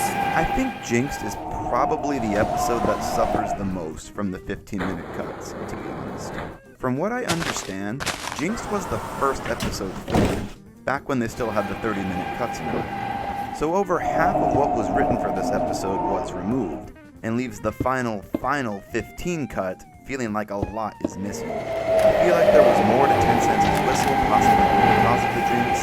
That's kind of just a loose plot thread that doesn't go anywhere. We do know there was more with Captain Zero trying out Boomer, more with the night crash, a whole scene of Boomer crashing into Izzy and causing an explosion, and a whole subplot with the stars docking Duchess again that was fully released. This kind of lack of proper conclusions this episode has is why I don't rank it as high as others, but I would be lying if I said this wasn't one of my all-time favorites regardless. It's a top fiver for me, despite these flaws. Boomer is just such a great character. I really hope that they have more plans for him in the second season.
Episode 11, I Wins. Another rather dark episode. However, this one is rather unique, for it is the first and only episode to spotlight a Z-Stack, Zebedee, and you learn quite a lot about him. A windstorm is approaching the port. At the same time, a grimy, villainous gangster translator called Johnny Cuba arrives, an old criminal friend of Captain Zero's. The two had an ugly falling out, and Johnny was banned from ever entering the port again. We don't see Captain Zero at all in this one, yet we learn so much about him. He really was a shady dude. Johnny spots Zebedee and threatens to sink it if he doesn't help sneak him in. Zebedee then gets stuck under Johnny's command and forced to steal things like coal for him. At the same time, Zebedee can't tell Captain Zero about the trouble he's in, for he knows Zero would disown him for associating with Johnny. Poor Zebedee is stuck in a situation. This is a fantastic character episode. The story is kind of nothing, to be honest. Like, not a lot happens. The stars bring in Princess Alice during the storm, and Zebedee, out of the goodness of his heart, helps them out, much to Zora's disapproval. It's not really exactly related to the Johnny Cuba plot, but it's a nice little look into the psyche of one of the Sunlight. Once again, I'm amazed Tubbs was able to get away with what he did. They don't just imply Johnny Cuba is a gangster or involved with criminals. They flat out say it. That Johnny Cuba's idea of a business was not himself a gangster. And the awful threats he makes to Zebedee are just shockingly dark. Or you'll find yourself at the bottom of the harbour with cement on your hull. He's a real threat to him. I really enjoy this one, and I really like this reveal of Zebedee's true nature later in the series. Nice cliffhanger for the audience, leaving them wondering what they would have planned to do with him in a second season. Episode 12, Upriver. This is our first winter episode, and our first look at the world of tugs in the snow. It is gorgeous. The tugs are working upriver while the port is frozen. Big Mac and Sunshine are shifting logs at a lake. However, Sunshine gets a bit too rough with them and gets stuck in the jam. The fire starts, because it's tugs, of course it does, and then it becomes a ticking clock to free Sunshine before he catches to. Billy Shootbat comes to the rescue and blows the logs clear with dynamite. Unlike Trapped, dynamite did not save the day this time. The log jam breaks up and all the logs push apart the barrier holding them in, and they careen downriver in the current, destroying everything in their path. News reaches Uptown, where the rest of the stars are. Warrior has an idea to build a barrier with barges to protect the town's marina. It works, except Dumb Warrior puts himself on the wrong side of it. The logs arrive, Warrior gets caught in the jam, and pushes them off him with all his strength, and sends them into the abandoned warehouse, which blows up because it's tugs. This episode is awesome. Just like Munitions, just like High Tide, it's a non-stop ride. In my opinion, I kind of wish this was the big Warrior redemption story instead of the spotlight. I love the idea of Warrior being shown as clumsy and oafish throughout the show, with moments of heroism, which then all pays off at the end of the show where he has this huge safety moment, and all the others' opinions of him are changed after this. We gain new respect for Warrior, whose heroic action saved Uptown from certain disaster. Setting up an all-new dynamic between him and the others for the next season. This episode does basically the same Warrior did, but a lot better. And Warrior himself wasn't even in the first half of this one. This is a really fun episode. Not a top fiver for me, but it's so good. Episode 13, Big Freeze. And now we've reached the final episode of the series. Winter has finally arrived and the cold weather has frozen up the port. Tugs aren't able to get through the canals in the harbor, so all their work has been moved north to the river mouth. The big ocean liner, Vienna, is due in, and the tugs are set to unload and refuel her out at sea. With the winter fog, Hercules is relying on Lily's light to guide him in with Vienna. However, Lily needs fuel. There's a problem, as Lily's fuel barge is in the port and frozen up, so 10 Cents and Sunshine have to find a new one somewhere, and the pickings are slim. When night falls, they still haven't arrived, and Lily's light isn't on, so the other tugs try to come up with an idea of how to guide Hercules in. Warrior suggests setting fire to his garment, which he does, and it works. He goes out. 10 Cents and Sunshine do manage to find an emergency light barge, which they get on just in time to guide Hercules. Vienna arrives, and equals are safe. Then all the tugs, stars, and 10 Cents launch and shoot carts into the winter fog, alongside a beautiful piano song that concludes the series. And just like that, I like this one. Not a groundbreaking one or anything, but it's a great ensemble episode. Just like Trapped, a situation occurs, this being Lily's light just needs fuel, and the episode is all these personalities forced to work together to figure out the problem. Not an idea between us? No bright ones, Ozra. Anybody got a stupid one there? And yeah, the ending song is absolutely fantastic. It is just so bittersweet, man. Like, it was so beautiful, and was a perfect finale to Tugs. All the characters from both fleets are together as this gorgeous ship sails away to the Tugs theme song. It's perfection. But it's bittersweet because I don't want Tugs to end. As soon as the song starts, you know in the back of your mind that this is it. This is the end of the show. And it sucks. A very nice end to the series. Very satisfying. I only wish it could have gone on longer. My personal rankings for each episode go something like this. Number 13, Warrior. Number 12, Quarantine. Number 11, Sunshine. Number 10, Big Freeze. Number 9, Regatta. Number 8, Trapped. Number 7, Upriver. Number 6, High Winds. Number 5, Ghosts. Number 4, Jinxed. Number 3, High Tide. Number 2, Pirate. And number 1, Munitions. Now, I'm going to take a bit of a diversion and talk about something what is the correct order of episodes? This is a topic that is hotly debated among Tugs fans, as different cuts of the episodes contradict each other. There are two official orders of the episodes: the airing order, which is the order we just discussed and was arranged with the 15-minute cuts, and then what we'll call the canonical order, which sticks more to the 20-minute cuts as pieced together by fans using clues and hints from various sources. I'm going to speak about the pros and cons of each of these orders, and then present you with an order that I think is a happy medium of both. The airing order. So the airing order goes Sunshine, Pirate, Trapped, Regatta, Munitions, Warrior, High Tide, Quarantine, Ghosts, Jinxed, High Winds, Upriver, and Big Freeze. Right away, I see 3 problems here. First is the stuff with Big Mickey. Big Mickey dies in Munitions and then reappears with no explanation in High Tide. While Big Mickey technically survives in the 15-minute cut, it's very clear High Tide was his official introduction, and Munitions was meant to come after. In this order, Big Mickey just sort of appears out of nowhere in Munitions, and the audience is treated as if they know who he is. So that's one problem. Second problem is Big Freeze and Upriver. Upriver directly references Big Freeze in the opening scene. It had been a hard winter, but the worst of it was over. Big cities' frozen waterways and ice-packed quaysides were beginning to thaw. Captain Star says the port is finally thawing, and while that's going on, the tugs are still working. I know everyone loves Big Freeze as the finale because of the ending song. I do too, but Upriver does contradict it. The other issue I see here is the consistency in weather. Tugs takes place over the course of a year, starting in early summer months and ending around the time it starts.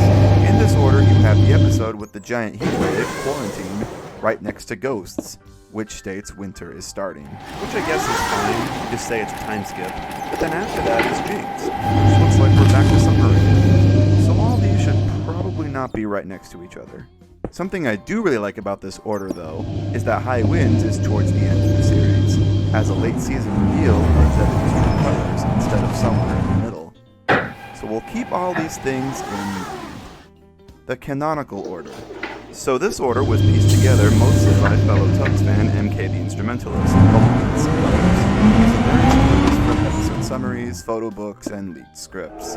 This order reveals what can be speculated as the true order of the intended 20-minute cuts of the episodes. Keep in mind, new clues are still being discovered every day, so this order may be subject to change as new info becomes available. This order goes as Sunshine, Jinxed, Pirate, Regatta, High Winds, Warrior, High Tide, Munitions, Quarantine, Ghosts, Trapped, Big Freeze, Upriver.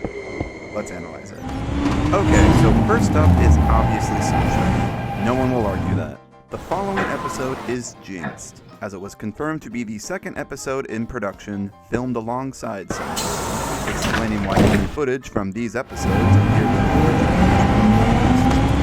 The third episode is Pirate. I love this placement because it gives the audience an episode to get to know Grampus before his demise in the next episode. I also really like how all the 10 cents and Sunshine-focused stories are all up front, and then as the show goes on, we transition focus to other characters. Regatta is next, and following that is High Winds. I have some issues with High Winds placements, but I'll get to that. After High Winds is Warrior. 20-minute cut and book have a scene with Top Hat explaining he's been out on garbage duty with Lord Stinker, while Warrior is hauling rocks, which of course plays into the next episode, High Tide, where Lord Stinker wins Top Hat over. Big Mickey is introduced here.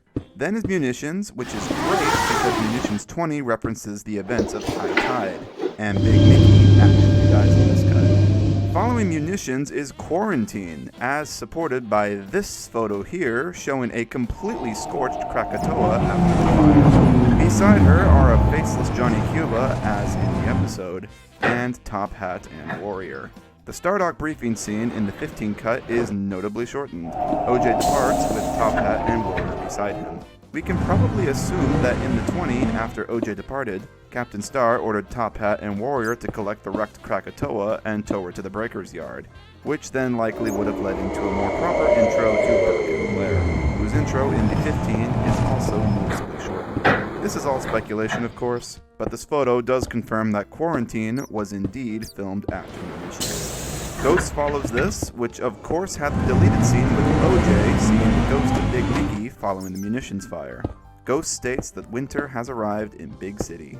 The next 3 episodes are kind of weird. The next is Trapped, our first Upriver episode, And then following that are the 2 snow episodes. The snow finally arrives in Big Freeze. The port is frozen, so the tugs are moved upriver. So of course, after that is upriver, when the worst of winter has passed and the frozen port finally starts to thaw. For the most part, this order fixes a lot of the problems from the previous order. However, I do have some issues with it. In this order, the Princess Alice is in port in Regatta, and then arrives again right after in High Winds. I wouldn't usually be bothered by this, since Alice is a ship that comes and goes throughout the series, but since the episodes are right next to each other, this is kinda jarring.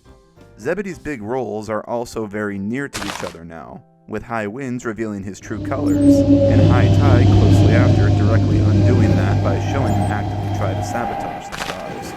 The weather consistency is also even worse now. Quarantine takes place during a heat wave, then it cuts to winter in Ghosts, then it's summer again in Trapped, and then we're back to the midst of winter in Big Freeze. I know why Trapped placement is where it is, because they brought forward the Upriver episodes for the more river-focused Season 2 in the middle of filming when production priorities changed. Hence why Billy Shoepack's prop wasn't totally finished in time for filming. Poor guy just can't stop smiling. But it doesn't help make up a consistent order. Little Ditcher also now debuts in Regatta without an introduction. He just kinda pops in out of nowhere. I understand this is the order for the 20-minute cuts, and the longer cuts may have had more proper character intros and explanations for things, but as we don't have access to all the 20s, we can't be sure. So knowing all this, and what we do have access to, this is the order I recommend watching the episodes in. My order of the episodes goes like this. It's basically the canonical order, but with Trapped and High Winds swapped, and then Trapped and Regatta swapped. Bam! So to recap, the order is Sunshine, specifically the 20-minute cut, Jinxed, Pirate, 20-minute cut, Trapped, Regatta, 20-minute cut, Warrior, High Tide, Munitions, 20-minute cut, Quarantine, Ghosts, High Winds, Big Freeze, Upriver. In this order, every character gets a proper introduction and all the events play out perfectly. Sunshine is obviously first. Jinxed follows it and introduces Mighty Mo. Then Pirate, which introduces Grampus and Scuttlebutt. Then Trapped, which introduces the river operations a bit earlier and gives Little Ditcher a proper intro. Regatta introduces Bluenose and establishes Warrior is the garbage tug. Warrior follows, in which Captain Star mentions he took Warrior off garbage tug, which was just established in this episode. The Lord Stinker and Top Hat arc continues into High Tide. Big Mickey gets a proper intro, and then dies in Munitions. The events of High Tide are referenced. Quarantine follows this, and then there's a time skip to when winter starts arriving. It shows snow in the opening shots, but snow is not present in the rest of the episode. Either way, summer is long over, and we're entering the cold months. High Winds follows this, with the weather starting to get very bad as winter approaches. Zebedee's true character reveal is now later in the series, and its last speaking role, leaving the audience with a teaser wondering what will happen in the second season. A lot of people say High Winds has to be before High Tide, because High Tide mentions a liner in dry dock. Load up the new propeller from Lucky's yard and take it to the liner and dry dock. And everyone assumes that liner is Princess Alice after coming in needing repairs. They don't specifically say the name of a liner though, so we can assume it's probably a different one. Then we have Big Freeze, when winter finally comes and freezes the port. And lastly, Upriver, when the worst of winter has passed and the frozen port finally starts to thaw. The series literally goes out with a bang. I know all the die-hard Tugs fans are probably going to have problems with this order, but frankly, I don't care. Probably. This is specifically an order made to accommodate all the cuts of the episodes that we currently have access to. But for those wanting to watch Tugs and to watch it in this order, I have created a playlist. Link is in the description. I know I am completely overthinking this little show at this point, because when you boil it down, the show can be enjoyed in whatever order you choose. This is just a topic that is hotly debated by fans, and I wanted to give you 2 cents. I have literally been talking for an hour and a half at this point about both ship faces, and we still have so much to cover.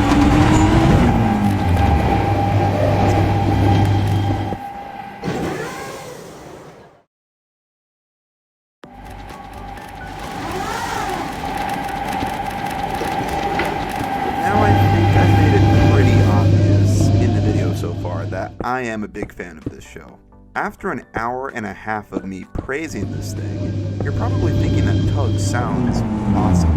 It's so easy to go off on why Tugs was such a great show, and it was a great show. It's very enjoyable. However, Tugs was not a success. Why was that? Why did this show that tried to push the envelope so hard fail? As I said earlier in the video, Tugs failed to get an American investor on board, and that, over everything, was why it failed. Allegedly, they had been trying to get Tugs sold to an American company as early as 1988. Cardona stated in his Model Boats magazine interview that he had gone up to set up a deal with US investors in March 1990. Now 2 years later, and still no pickup. By the time of the interview publication, which was July, still nothing had been moved, and Clearwater Features closed its doors only 6 months later on New Year's Eve. The window of opportunity was short. However, it wasn't only that short window of why Tugs never reached the States. The reason Tugs never made it here is because American investors didn't see this appealing to a mass market. Would I call Tugs perfect? No. Impressive, fun, charming, ahead of its time, yes, but it's not perfect. It has one pretty big problem that's kind of hard to ignore. Tugs has a serious tone problem. Who exactly was this show for? While I really enjoy Tugs more and more as I get older, I can't help but think that a lot of what happens in this show would just go over kids' heads. And American investors back then knew that too. Granted, kids' media was a lot more daring and dark in the 80s compared to now, but even then so. Tugs touched on such dark topics and used dialogue that was just kind of jarring in its medium. If you watch Tugs, surely you agree that the target audience of this was preteens, older kids. But the concept of anthropomorphic vehicles is something that is pretty exclusively associated with little kids, even back then. From looks alone, Tugs looks like Thomas. It looks like something for little kids. Preteens, who the show was made for, were not going to look at a VHS cover in their local store with the visual of a tugboat with a happy face on it and think, yeah, this is meant for me. No, they're going to associate it with kids' cartoons. So right there, it failed to appeal immediately to its intended demographic. On the other side of the same coin, imagine how jarring it must have been for a parent to buy a tape of this kiddie-friendly looking Thomas-like show, and then put it on for their kids and see the episodes dealing with gangsters, ammunition fires, and hostage and death. To a normal person, it's pretty alienating. It's bizarre. So it kinda didn't really appeal to anyone. And this is why American investors were pretty hesitant. It's not like they never had the opportunity to sell this to America. It was a short window, but investors know pretty straight away they want to invest in it. Everyone that saw Tugs when Cardona was pitching it to them passed on it. And I think this is why. The audience for Tugs was incredibly limited. And this is why it never took off. Investors knew that a show that dealt with dark concepts but looked like something for little kids would not sell well. Tugs sort of set itself up for disaster from the very start. I, as an adult, totally appreciate all the creativity, love, and dedication into the show. And I respect that Mitten and Cardona were able to make something that they wanted to make. But in retrospect, it's very easy to see why Tugs never took off. It's unreasonably high production costs that drain their budget, untimely lawsuits, and TBS's unfortunately timed bankruptcy didn't help, of course. But when broken down, Tugs never took off because it didn't have a massive appeal. People have played with the idea of possibly including Tugs, and of course I'd love to see some sort of fan reaction. But to be honest, I don't think a full-on reboot could ever work. Not in 2021, not today. Despite it being very ahead of its time in a lot of ways, Tugs was also saddled with being very of its time. So many crucial factors of the show that they could get away with back then in the 80s would just never fly now. Stuff like Izzy Gomez especially. The darker stories we crave would totally be rejected, and no one would ever sign off on all the main characters being male and having only Caucasian flesh-tone faces. If somehow Tugs did manage to get rebooted, the whole design of the show would have to change completely, and at that point, Would it even be Tugs anymore? Would any fan even want to see that? Tugs is something that only could have existed in the time it did. And thank God it did. Because if anyone tried to do a show like this in 2021, it just wouldn't happen. I'm happy Tugs exists, and honestly, kind of relieved it only lasted one season. I would have hated to see it get dragged out and be neutered over time into something like Thomas is now, stripped down into something completely unlike the original vision. Tugs is a perfect little time capsule to a magical experimental period when people had more creative freedom on their projects, and those wonderful 13 episodes it produced can never be tarnished or taken away from us.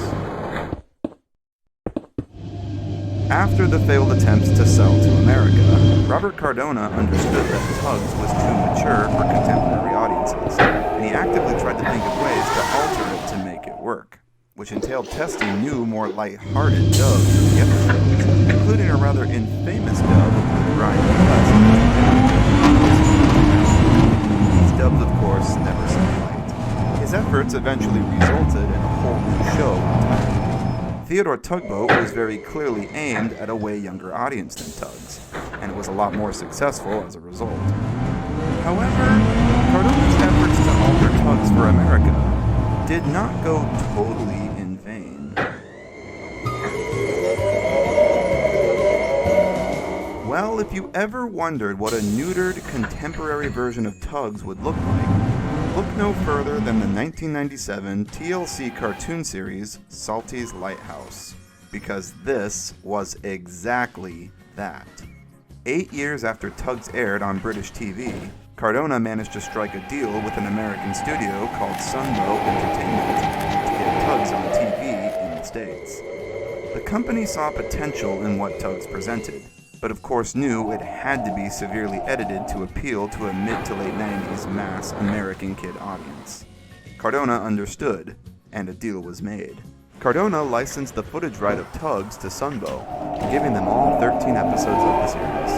3 or so hours of remastered footage that they could do whenever they wanted to. The end result was a half-hour block cartoon series called Boats Afloat, and later finally retitled Salty's Lighthouse, a variety show of which was mainly made up of cartoon segments, spliced up with live-action boat segments featuring footage from the Tugs episodes.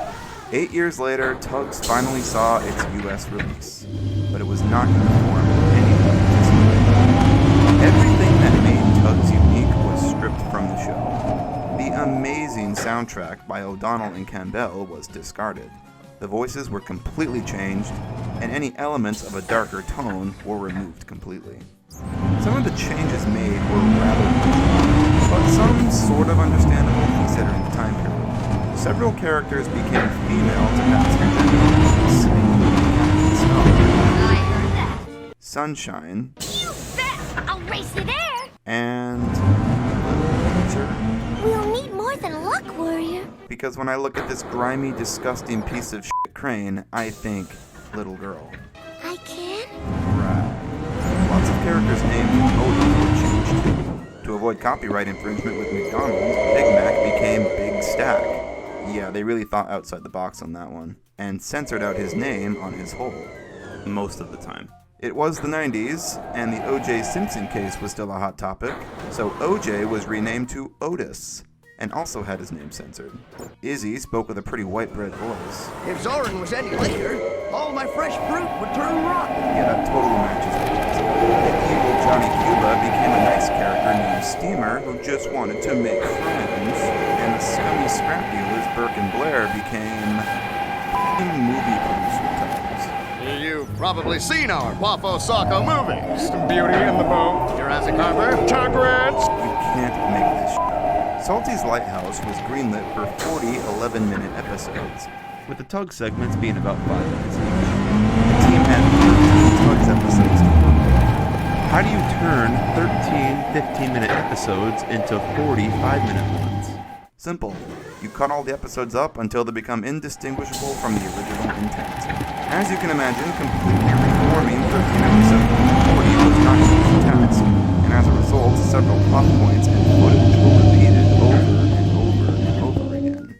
There are 4 episodes that involve a tramper blocking a river. The railway bridge collapses 3 times. Sunshine gets trapped in a logjam at least 3 times. They did Jinxed twice, but with different endings. And it seems like a parade occurs every other episode. It was not a high-quality show, and it was very... They spelled his name backwards. Naraz! As you can imagine, Salty's Lighthouse was terrible. It was a very low-budget show, and you can tell they did not try that hard with it. It was very clearly a cheap cash grab they only made because they had 3 hours of footage at their disposal and wanted to make some money. It's pretty upsetting watching this, knowing that this was Tugs' final fate. This is what all that love and dedication Mitten and Cardona put into the show amounted to. A low-budget, crappy cartoon show with an awful voice cast and amateur-level editing. Tugs are working, they never go slow. Give the boat a minute and blow, man. This is real. Knowing all this, though, I do shockingly recommend watching Salty's Lighthouse. It is a bizarre experience after watching Tugs. It's fucking terrible, but it's a very interesting insight into how much kids' media changed in only 8 years. Tugs was 1989, and Salty's Lighthouse was 1997, only 8 years later. And yet they feel like worlds apart. All the episodes are on YouTube, and they are very easy to find. I warn you to proceed at your own risk. Naraz!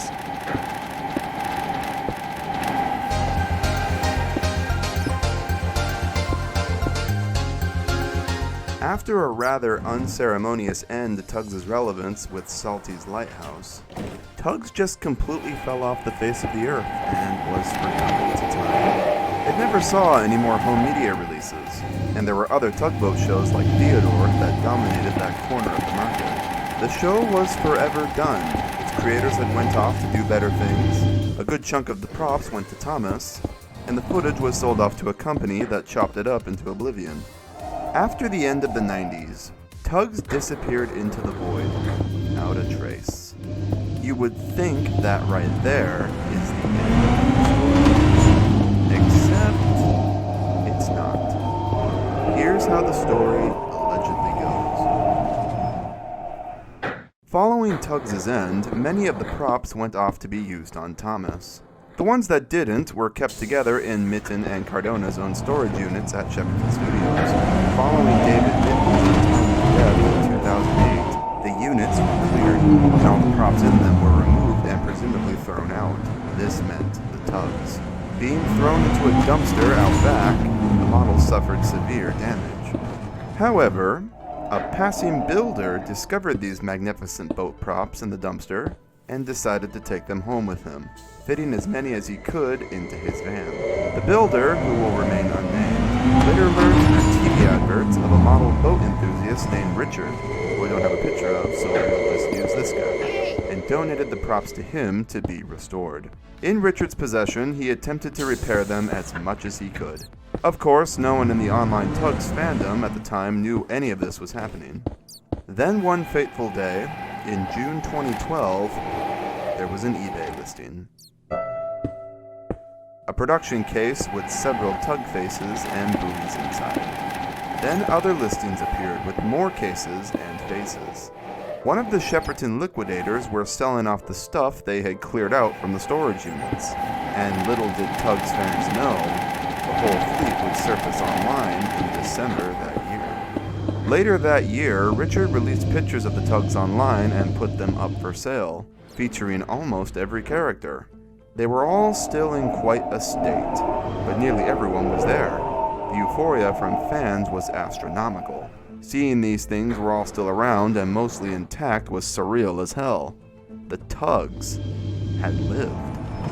Richard had gotten in touch with a member of the online Thomas fandom group called Sodor Island Forums, or SIF for short, and asked if he'd be interested in buying them. The information was relayed to the group at large, and the images all quickly went public. With the possibility looming of the Tugs all being sold to different collectors around the world and disappearing into the void again, the members of SIF pulled together to preserve them. They were adamant that the props should all stay together in England and wanted to fully restore them to their form. In early 2013, the group officially purchased all 18 Tugs for about £8,000 to £11,000 in total. I'm not 100% certain on the actual amount. In January, they posted pics from their handover, showing fans the true condition of the props, revealing some of the restoration work Richard had done to them in his possession. Included in the handover were 10 Cents, Sunshine, Big Mac, Warrior, Hercules, OJ, whom was repainted into his Thomas the Tank Engine guise, Zarin, Zebedee, Zack, Zug, Zip, Lily Lightship, Billy Shoepack, Sea Rogue, Boomer, Burke, Blair, and the Fire Tug. Almost everyone was there, except for one. Top Hat. There has been much speculation of where he ended up. Some have speculated that he was thrown out completely, and some others have speculated that the unnamed builder that saved them all from the dumpster had kept him. I am definitely inclined to believe that. If you're going to keep one of these tugs, why wouldn't you keep the funny one with the top hat and monocle and the head that moves up and down, right? Some others have also speculated that David Mitten himself took Top Hat home, and he currently resides with the Mitten estate, which of course is also a possibility. Grampus the mini-sub is also missing, although I am more inclined to believe that he was probably... But who knows? Maybe he and Top Hat are both chilling on somebody's mantle right now. 4 months after the handover in May, the Preservation Group officially launched their title, the Star Tugs Trust, with stated intentions of repairing the models to their former glory and preserving them. The group had many outings and events where they showcased the props to the public. While I think their intentions were good, my thoughts on these outings are actually quite mixed. While I love the idea of bringing these props to events to display so people can see them, I don't like how they're just out in the open for people to touch and handle, which of course has resulted in the props receiving even more damage than they did when they were initially handed over. Over time, the Trust got in touch with many crew members, and a lot of them came forward, donating other props and media that they had kept from the show's production, including faces, photo albums, concept art, reference material, and VHS tapes of rough episode cuts. Many of these the Trust has chosen not to reveal to the public, on alleged copyright grounds. In 2014, the group acquired a railway coach from the Midland Railway Centre to officially house the tugs in, through a GoFundMe fundraiser. They converted the coach to a display showcase, eventually adding a whole glass display within to keep most of the props safely behind. This is how props should be displayed in my opinion, safely behind some sort of barrier away from people's hands. So good on them here. However, those tour outings still continue. In early 2020, the group entirely rebranded and changed their title to Tugs the Exhibition, in an attempt to bring more exposure to the show the props had come from. However, with the outbreak of COVID-19, the Midland Railway closed, as did all heritage railways in the UK, and the Tugs display saw little revenue. Due to the lack of financial support, the Trust announced they were closing the exhibition entirely. As of 2021, they've gone back to taking the Tugs out to events again, where they've seemingly suffered even more damage in the process. Poor 10 Cents' face has so many paint chips that it's actually sad to look at. They display him with a painted cast now because the original is just so good. My honest opinions on the Star Tugs Trust is that I find them a rather unprofessional group that makes baffling decisions and has transparency issues with their following. I think their intentions at first could have been great. A group coming together to save these tugs and keep them all together and preserve their well-being. Yes, I am totally with them on that. That was a great idea. And finding a permanent home to safely display them behind glass to the public, again, yes, totally with them on that. That's how these things should be taken care of. Taking them to display at events? Also a good idea, just not a fan of how they let people touch them. This seemingly disregard for the props' well-being, the casting of said props to make casts for themselves and to sell for profit, and their rather, well, spiteful responses to fans' criticism is what turns me sour on them. For a group that was formed solely to look after the well-being of these things, it doesn't really seem like they've done that. This video is not an evil propaganda piece I'm making here to get you. That's not what this is, and please don't do that. I'm just being honest as an outsider that doesn't remotely associate with this group and presenting my opinions on how they've handled the situation over the years. And hopefully, after hearing this, maybe they'll learn from it. Maybe you don't let fans touch and handle the props, maybe don't cast screen use props for your own personal gain, something that damages them in the process. Oh, too late. Maybe when people ask you about why you don't publicly share the stuff that you own, you don't say it's because of the rights holders, and then proceed to backtrack that by charging people to see the stuff privately in person. Above all else, I just want to see the props safely preserved somewhere out of harm where they won't suffer paint chips and parts breaking off. And sadly, that's all I continually see to happen with this group. I will give the trust this though. Recently they've been putting more stuff out at events for people to take photos of, including photos and scripts. So, that's something at least. I want to see the trust improve, honestly, both in how they manage the props and how they present themselves online. They had such good intentions when they started, and still have so much potential to really share the world of Tugs. Tugs, at its core, is something that should bring people together, not divide them even more. I just hope, somewhere out there, Top Hat is alive and well, perfectly intact, living his best life on someone's mantle, safely away from all the discourse. Godspeed, Top Hat, you beautiful Tug you, wherever you are.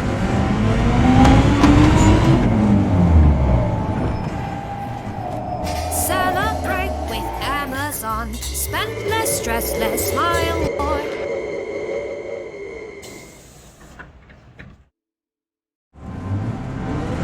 Tugs has had an incredibly rough journey, always seeming to hit turmoil at every step of the way. From lawsuits to tight production budgets, from tone issues to bankruptcies, from total neuterization to the garbage bin. Tugs' entire journey has been turbulent since day one. For a short-lived show that produced only a measly 13 episodes, I cannot think of any show that has a production history as interesting as it. The fact we are still uncovering new information about this show over 30 years after it was a thing is nothing short of amazing. Tugs is the gift that keeps on giving, and despite all its problems, holds a special place in my and a lot of Thomas fans' hearts. This show was the product of a magnificent duo that poured their heart and souls into their creation, and the end result was something spectacular. I've managed to spend 2 hours talking about this little show. 2 hours talking about everything. This is the longest video on my channel to date. That must mean something, right?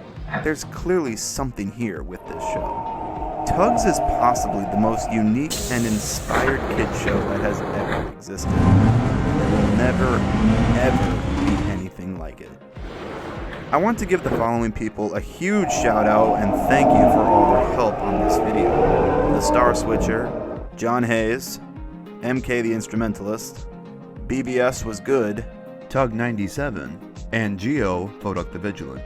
I encourage all of you to go follow them on Twitter. I also highly recommend checking out the Tugs Iceberg video put together by Ian2. He did a really spectacular job on it, and I won't lie, it's sort of what kickstarted this whole Tugs phenomenon. It discusses a lot of mysteries and theories revolving around the lore of Tugs. So if you found my video interesting, you'll definitely enjoy that one. Thank you all so much for watching. And wait a minute. Oh god, I almost forgot. I still have one more surprise for you all.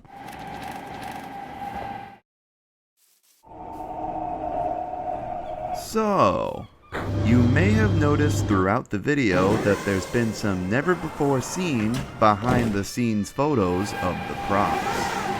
Well, I'm here to tell you that there is a lot more where those came from.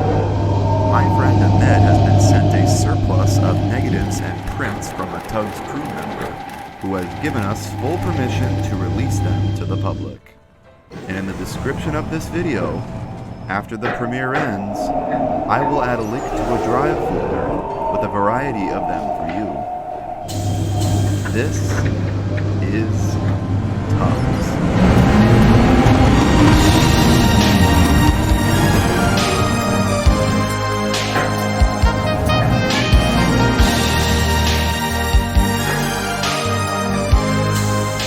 All the negatives and prints here have been actually scanned by us in the highest quality possible. Painstakingly had all the dust and scratches removed and color corrected. This is a long, ongoing project, and more will be posted to this folder periodically as we complete them. So keep checking back on that link, and follow the Tugs Project on Twitter, as it'll keep you all in the loop when the folder has been updated with new photos. We really hope you all enjoy these. Only made possible by everyone, everywhere, can we keep the spirit of Tugs alive.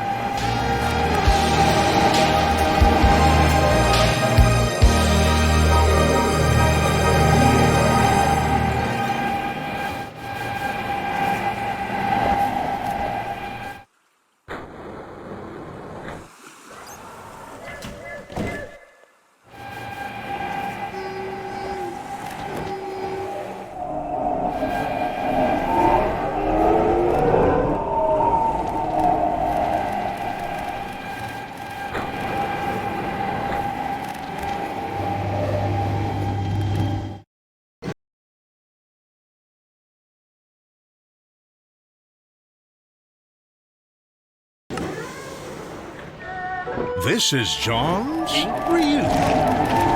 And so is this. Yep, still John's reunion. Reunite over new KFC Golden Cheesy Crunch. Now that feels finger-licking good.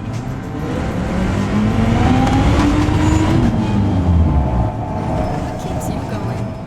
It's the desire to protect the ones you love. And it all...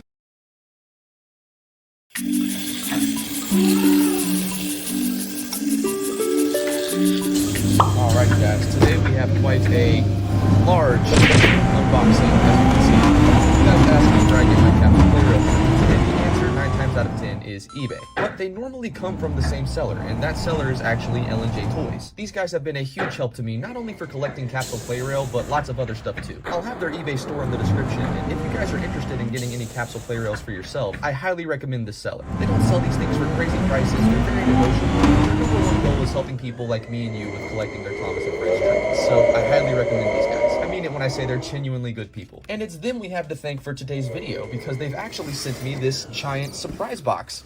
I have no clue what's inside of this package. I just know that it's probably, Capsule Playrail related, and I'm super excited to see what they've sent me. So huge shout out to them and a major thank you. But before we unbox this, it'd be wrong if I didn't mention that they also helped me receive a Harvey recently. I mean it when I say 90% of the collection that I have is literally thanks to them. And the best part about it was this guy wasn't like $90. I think it was like 8 or 10, which really isn't that bad for these guys. You can see here his crane moves and everything. Alright, that's enough of Harvey. We didn't come here for him. We came here for this. Let's just go ahead and get into it, guys. I'm excited. I want to see what's in here. Don't worry, I will be showing Butters everything that we got. He's taking a little nap right now. I'm going to go disturb him. We are in, everybody.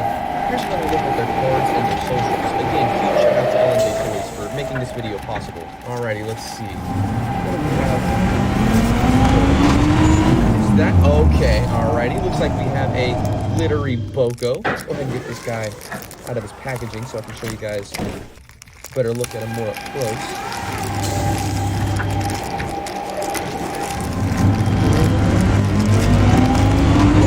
Alrighty, we have another Boko. Butters is going to love this. You know, I know a lot of people aren't fans of the sparkling range, but I have to say, I just love the aesthetic of them. I especially love that they did it with Boko of all engines. This is amazing. You really can never have too many Bokos, and this guy looks absolutely amazing. But there's supposed to be some more here. What is this? No way. No way. Are you serious? Boulder. We have Boulder and Rusty. Boulder and Rusty. This is perfect. This is amazing. No way. I've been looking to get Boulder myself for so long, and to actually have him and a normal Rusty, this is tremendous. Wow, and they both look amazing in my opinion, especially Boulder. I believe this is also my first Rusty that isn't glittery as well, so now we have a standard one of him, which are always essential. So far we have Rusty, Boulder, and Boko, and this has been one heck of an unboxing so far, and we've literally just started. Oh, wow.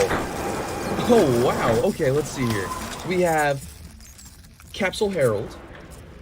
I definitely have never had one of these guys. Oh, wow, his propellers move. Look at his wheel. I didn't know that. That is so cool. Alrighty, Herald the helicopter now going for Oh, salty. I believe this one's, yeah, this one's different from the one that I had. Yeah, this one has a much nicer looking face. This is so cool. I didn't actually know they made salties with different faces, but I have to say this one's probably my favorite one now. It actually looks like salty. So cool. All right, let's see. What else do we have? Oh, Yong Bao's Tinder. Does that mean we have? It does. We have Yong Bao and his Tinder.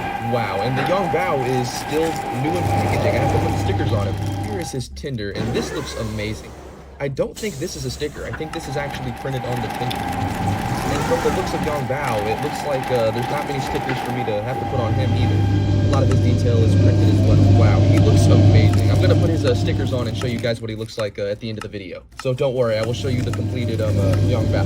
Let's see here we have. Oh, we have a motorized Pizzy B. James. Looks like his buffers are a little bit off, but I can fix that really easy here soon. He looks so cool. For those who remember, I actually have this same one, but it's a pull-along instead of a motorized one, so this is super, super cool to have. The Pizzy B. James has to be one of my favorite things, so to have one that actually goes on his own is super cool. Is that what I think it is? No, there's no way it is. That can't be. It is! No way! Ladies and gentlemen, we have Rocky and his car. Just wow. As you can see here, he swivels around, his crane moves a little bit, and this goes on the front.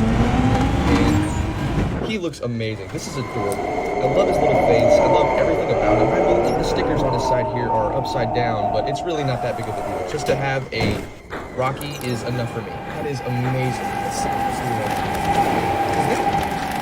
we have Polji, and it is the one that, as you see here, get it too? Yep, opens up and has the vegetables on the inside. This is, wow, this one was super unexpected, but so cool. Here you can see his stickers, his adorable little face. He's got the Free the Road sign on the top. This is amazing. And again, so detailed for such a small model. This is wonderful. Is that? Yeah, we have Birdie the Bus. The road vehicle collection is now expanding a little bit as well. I love his little face. They basically captured everything there is to capture with Birdie perfectly. I mean it when I say these have to be some of the best toys / models. They literally look so amazing.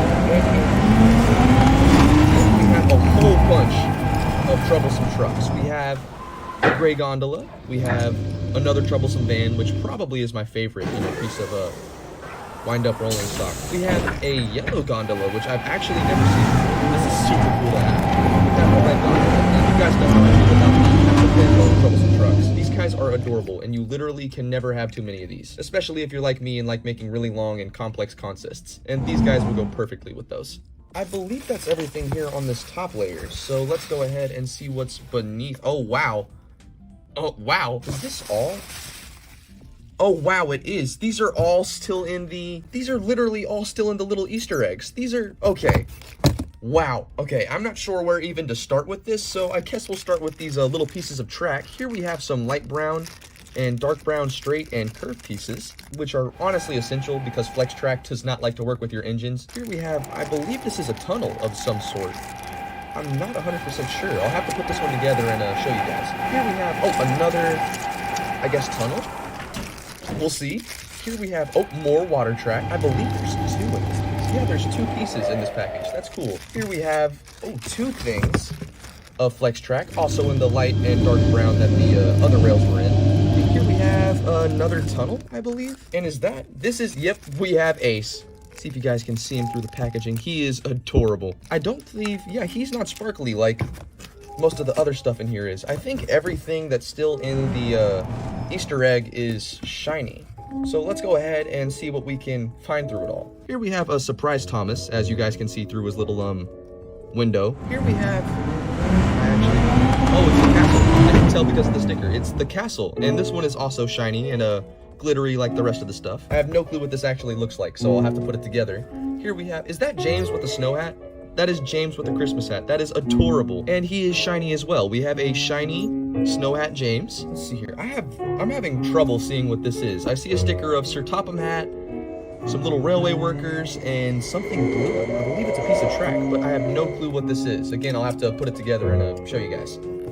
Here we have, is that Gordon? From what I can tell, he has the CGI smile face and is sparkly as well, but I am not complaining at all. The fact that I have a Gordon is amazing. I don't know what it is. The Capsule Play Rail Gordons are just some of my favorites. They're just so adorable and also so hard to find. I'm super excited to put this guy together. Let's go ahead and see what else is in here though.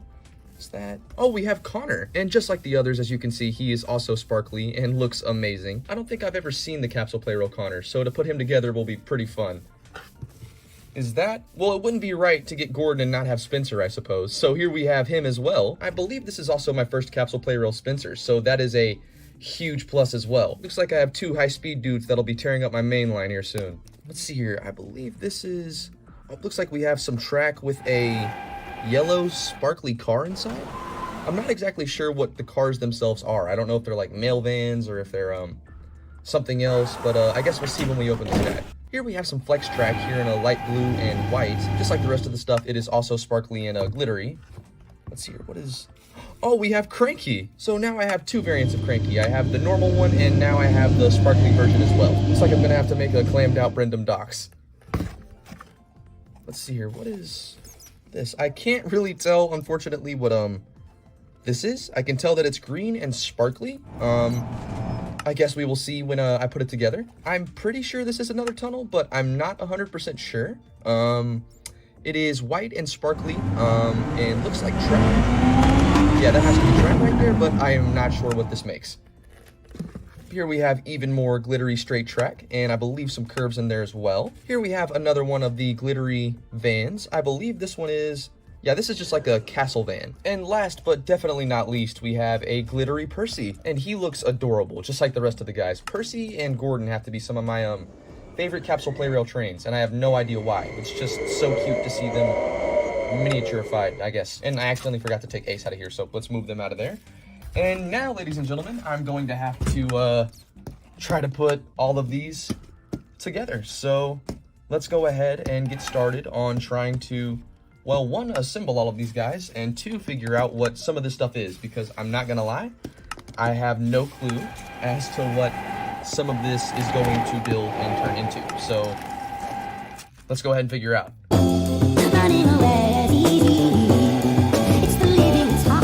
Alrighty guys, so here is everything once it's all completed and built, and wow, there is a lot to go through here. First we have Thomas at this little goal area thing. This like flips up and down to, I guess, you know, let you know if the engines have made it. Here we have the Sparkly Boko at Ulfstead Castle, and this is probably my new favorite destination just because, wow, even though it was really complicated to build. Here we have Connor once he's all done, and his stickers were something else, but once they were actually applied, you know, he looks quite amazing. Here we have Percy, and once he's completed, it turns out he's not just a sparkly Percy, he's a Christmas sparkly Percy, just like the James over there. And these two are probably some of my favorites now, just because I love the festivity of them. Here is Yong Bao, and Yong Bao looks absolutely amazing. I have to say, the fact that they're able to get so much detail on such small models is just mind-blowing to me. And of course, we have our two mainline monsters. We have Spencer and Gordon, now with their stickers all applied, and these two look awesome and adorable. You knew I was gonna say it, come on. I've actually never had a Capsule Play Rail Spencer, so to finally have one of him and a Gordon to match him,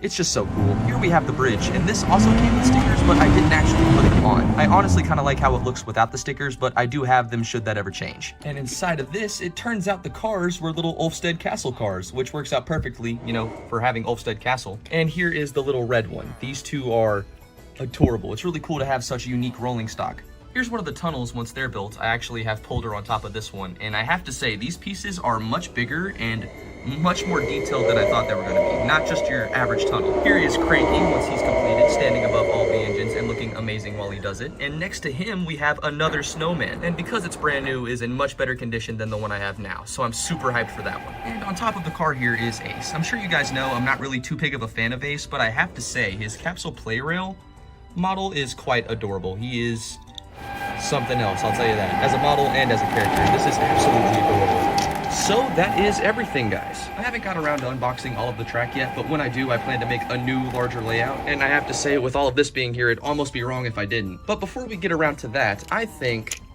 there's a certain somebody who may want to see these things for himself.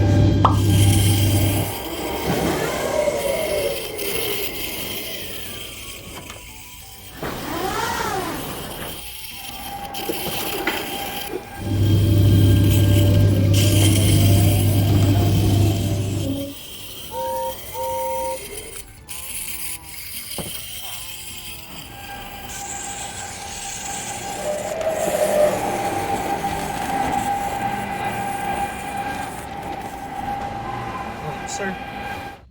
Sir, that is my Boko. You killed the truck! You're killing the truck. You took Boko and you're taking my castle truck? Really?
Jabba ruled with fear.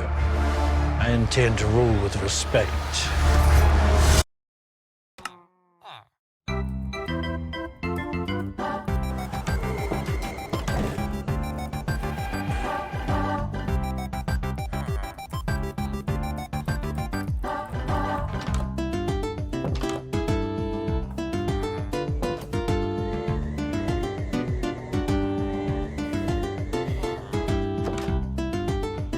No. No, we're not doing this right now. No, dude, we've been over this. It's nothing against you. You're adorable. I love collecting you guys. It's just I'm working on this right now. I've got to focus on the HO scale layout. You know, the other projects. Like, I can't just I can't just be a capsule play rail collector. Like, I'm working. You see this? I'm making a heritage line. Like, I can't stop. No, dude.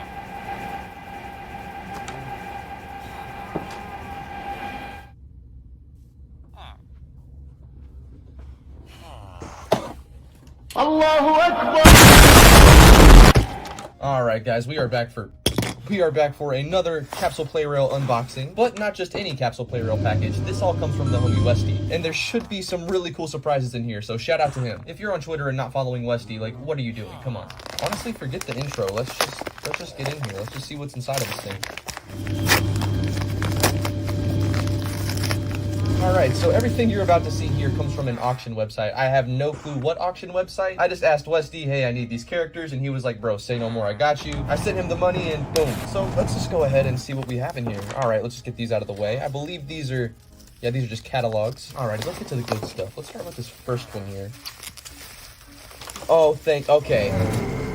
We have Capsule Play Rail Edward, finally. He's so much more cute than I thought he'd be, like, in person. He, just like James, is scrunched up. He doesn't have a separate Tinder, he just has it, you know, molded to his back. But thank gosh, guys, we finally have an Edward to complete the collection. And not just Edward, we have Teasel Tin as well. As you can see here, he has a pinchy that opens and closes. So we have Teasel Tin and Edward to start off the unboxing. Let's just take a closer look at Teasel Tin. Wow. I had one of these, like, a long time ago. I want to say when they were in the United States and came in those, like, transparent Easter eggs. But that was so long ago, God knows what happened to him. I've never had an Edward, I know that for sure, so now we have these two. An amazing start to this unboxing, so...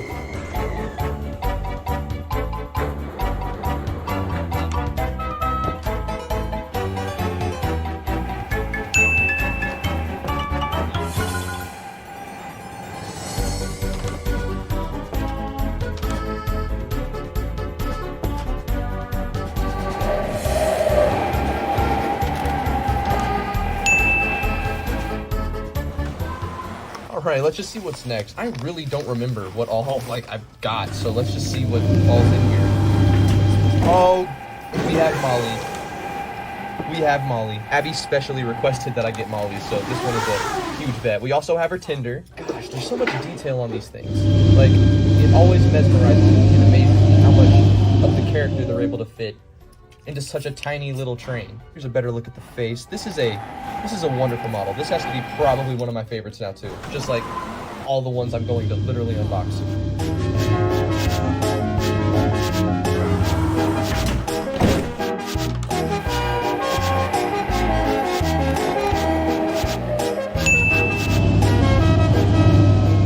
All right, this is one of the big ones for me. We have Boko, Capsule Play Rail, freaking Boko. This was one of the ones that I knew I had to get, but was like, how on earth am I going to get a Boko, like, at all? And all thanks to Westy, I now finally have one. This is like a coming of age moment. Like, I feel so accomplished. And as you can see here, all of the detail is molded. He's a capsule, what did you expect? But he looks amazing. I love his face as well.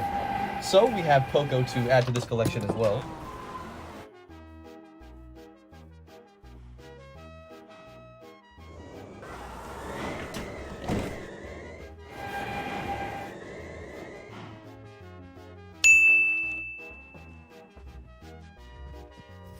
Let's see here. Next up, we have Stepney, the Bluebell engine. This one unfortunately doesn't have side rods, but I am not complaining. He looks amazing. And just like I said with these guys, the amount of detail they're able to get in such a small model is amazing. I love this little dude. It does kind of stink that he doesn't have side rods, but like, I can't really complain there. The fact that I have a Stepney is amazing.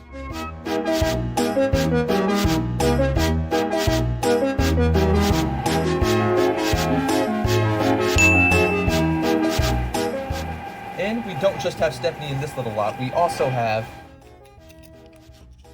That's right, Douglas now has his proper Tinder. This one was just a gift from Westy. He just decided to send me this to help me with this little issue that I had. So now all I need to get is a Donald engine for his Tinder, and I'll have the Scottish twins. But we at least have a complete Douglas now.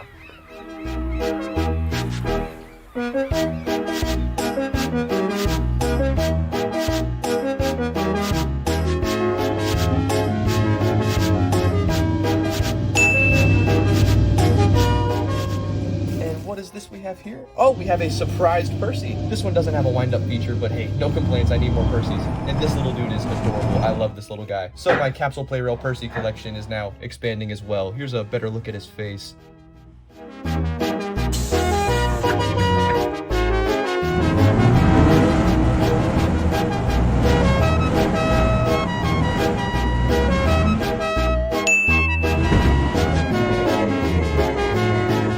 Alrighty. That's all from that little bit of packaging. I believe there's more in here though. Let's see. There is. Oh, we have a sticker pack. And this here should be, oh yes it is, the Airplane James. When I saw that they released this guy, I had to get him. I knew I had to have an Airplane James in my life. Like, just look at this guy. Look at him. Tell me you don't want to buy this guy. I'm pretty sure he was also the most expensive, like, out of this entire lot, but, like, it was worth it. Can you guess what I'm about to say about him? This one might be one of my favorites. It has the CGI face, but again, there is no complaints here. This is a wonderful little model. It doesn't have a wind-up feature, it is a pull-along, but it will be a happy inclusion in my railway, so let's go ahead and get the stickers on this guy. Alrighty, everybody, so we have the James now completed with all of his stickers on him. This is what he looks like when he is all completed. And yep, just like I said, this is probably one of my favorite Capsule Play Rails now. I was gonna buy this guy on eBay when he was like 60 bucks, and I'm sorry, I can't buy, no matter what the capsule is, I just can't buy it for $60 in a good quantity. So I'm happy to buy them for the, I think it was 10 or 15 that I did. Basically brand new, where I could put the stickers on it myself. And, oops. You know, make sure he was gonna be alright. So, definitely worth every penny for this guy.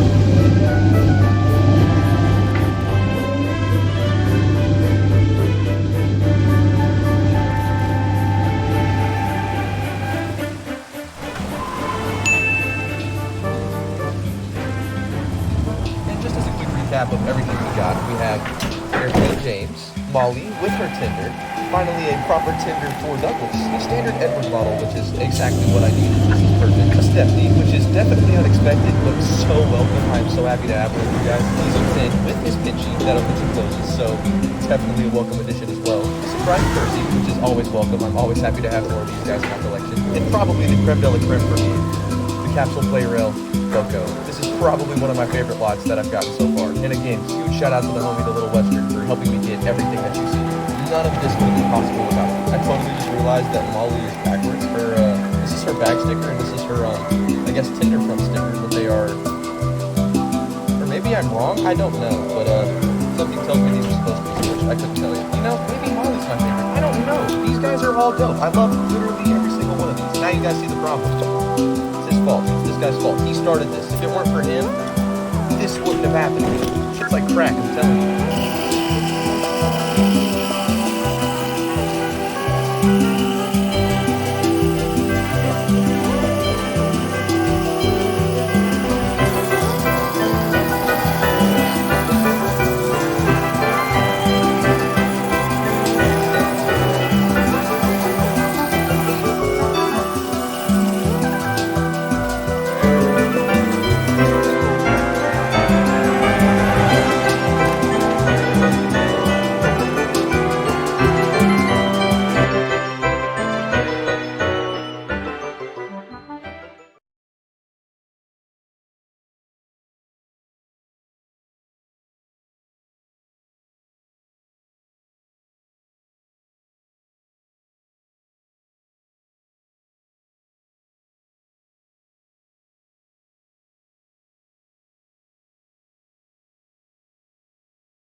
Taiwan extends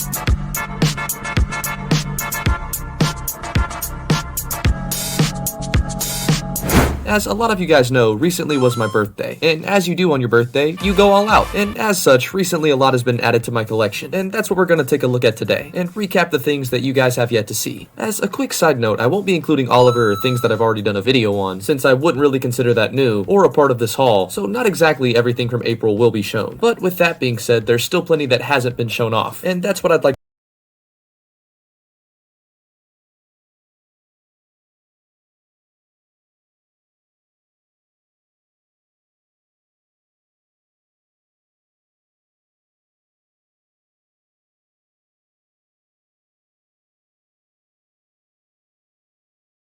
What happened then, no one knows. Perhaps they forgot to couple Thomas to the train, or perhaps the driver pulled the lever.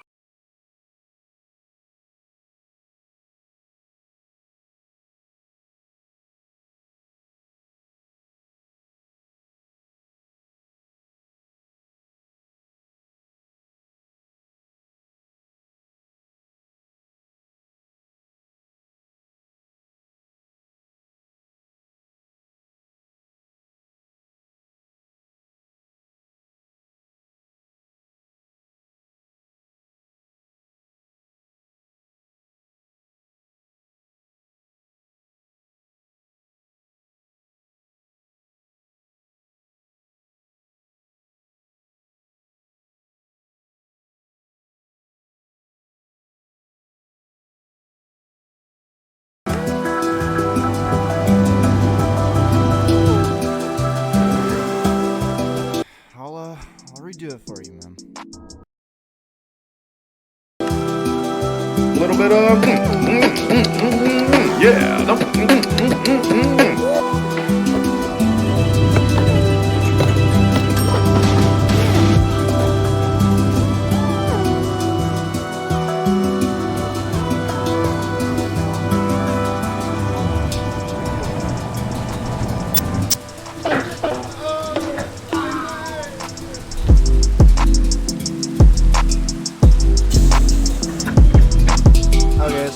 something going on here. This schizophrenic mess of a guy cut a face out of a poor train. Now it seems he's digging a hole in his backyard in the gravel his parents put out last year. He is now burying the thing. Yeah, honestly, this. I'm already lost. This is where I've been lost. I don't know where else this could go. Okay, so he's watering it, possibly to grow a new one, maybe regrow its face. But then he pulls it out. It's still faceless, by the way. Yeah, from here we get a top-down view of its corpse. Oh, how beautiful it used to be. It's green all of a sudden. Very green, actually. No semblance of its former glory.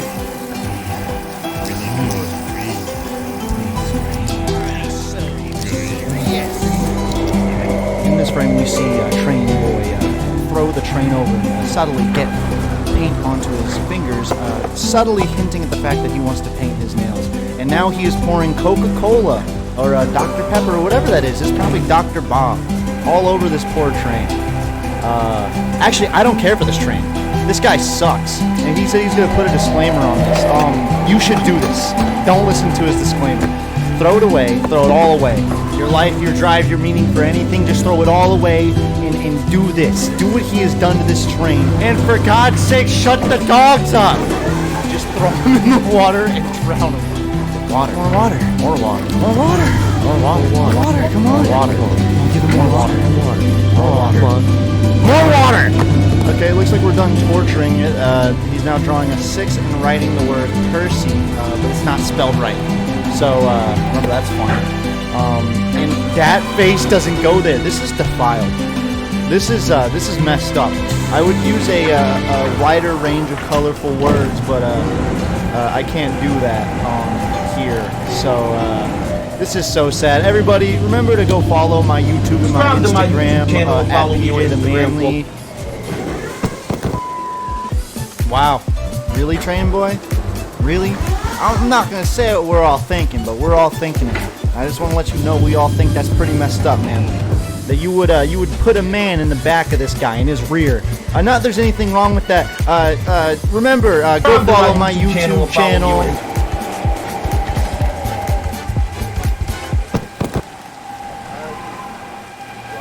Outro? Okay, fade the music in.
I don't even know where to start with you.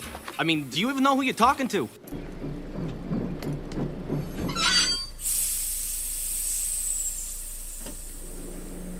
Yo, what's up? Do you have any idea who I am? Basically, kind of a big deal. Oh man, that's beautiful. Are you listening? Okay. Grass grows, birds fly, sun shines, and brother, I hurt people. Boink! I'm a force of nature. Boom! If you were from where I was from, you'd be fucking dead. Woo!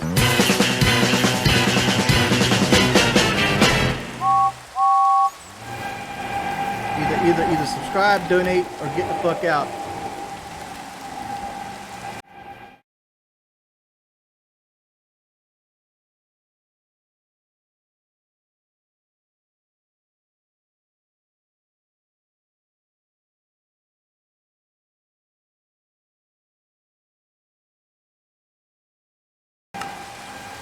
Toast to another memorable year. We can go further than that.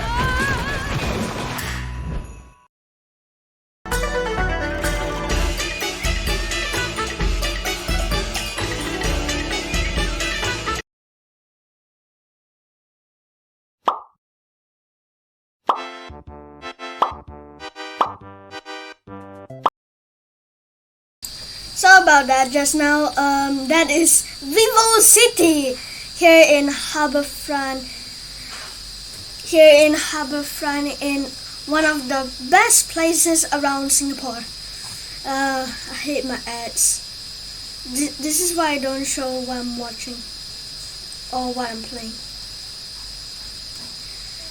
while doing my content on OBS. But who cares if you watch me and you're from where I live, then you will know what was that weird ad. It's basically Vivo City. It's just a shopping mall, so who cares? And Chinese New Year is coming, so that's why they do that. However, Vivo City is just a shopping mall. Some people don't care about it. However, some people will say it's a great mall. Yes, to me, in my childhood, yeah, Vivo City is where I always go. Okay, so this video isn't supposed to be something from Singapore. It's just another random Minecraft PC video that I wanted to do because the last video was very laggy and I want to try and see whether that happens in this one. So yes, all of the Minecraft videos are so laggy for no reason. I don't know why.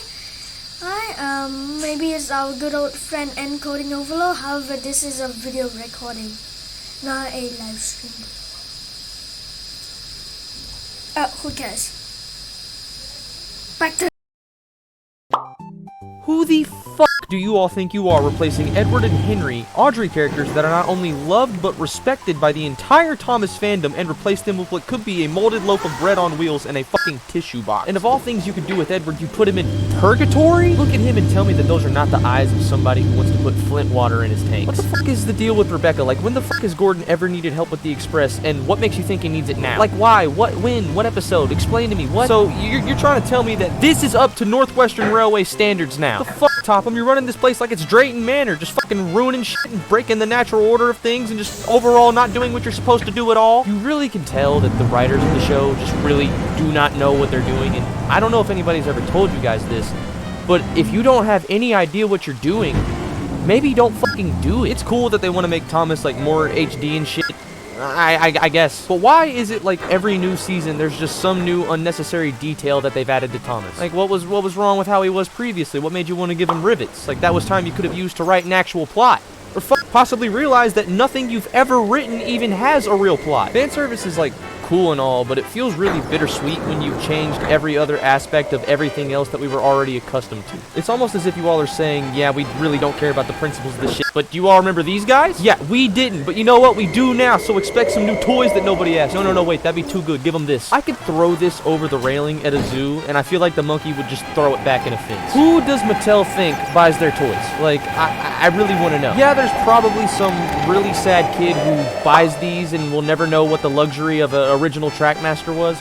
But who do you think buys Thomas Wood models, like, at all, period? For anything other than the face, and I promise you that shit's going straight on a box. And the rest of that shit, nope, it's going to a dump. And what's the point in changing something that's not already broke? There was nothing wrong with how you had it. But nah, we gonna save 25 cents on every model we produce because we're not putting paint just on these parts. It's also worth noting that they did kind of go back and fix this, but just fuck y'all for even doing that in the first place. I would just love to meet the troglodyte who thought it was a good idea to make the engines move around like this, like their undercarriages are made of jello. We're gonna go out to a nice dinner and just discuss some things before I inevitably smack the dog piss out of you. Like, I don't even know what it is. It's just so unnatural and weird to see an engine move around like that. Like, please quit. Why are all of these new characters more similar to that of a decaying fruit than a personality? Like, they're all just thrown into this big bunch and you're just like, ew, no, not that one, but with every single fucking one. I seriously challenge anybody to like go and look at the new characters. Each one you look at after the last, they just get uglier. They seriously just get uglier every single new one you see. You all are just dancing on the grave of JJ the Jet Plane at this point, and it's disrespectful, and it needs to stop now. See, Jeremy is cool, alright?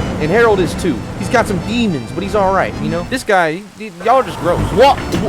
What did you all do to Terrence? Why he look for what reason does he look like that? Where does fucking the hairline thing go? That is just Hank Hill in 1080p. Do not fuck. I'm sorry, no, Bulgy does not make up for it, not in the slightest. No, not at all. Why does Sir Topham Hatt look like a fat infant? See, this is just bad character design, because how is Thomas supposed to keep his chin up with that shit sagging right in front of him? I want to say it kills my motivation. Nah, it just kind of kills my faith even more. We don't even get an episode of Thomas coming back home, and honestly, I really just feel like that goes to show that shows, you know, a lot. Like, not to call you guys greedy or, you know, stupid and ignorant, but after everything that we've just been shown, you're not geniuses. Literally, there is only one episode in all of season 24 that anybody talks about and that anybody cares about, and that's Yongbao and the Tiger. And I ain't gonna lie, I would agree with that. This is a good episode. But one episode out of 20, and you also have to remember they had 3 different specials in this season as well.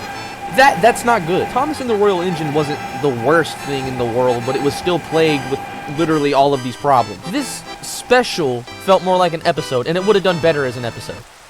But you made it a special and you got us all hyped for fucking nothing again. Real quick, let me just say, I know that there was some things that CGI did right, alright? I'm not saying that all of the animated Thomas series is bad, because it's not. There's some things that are cool, you know, just cool.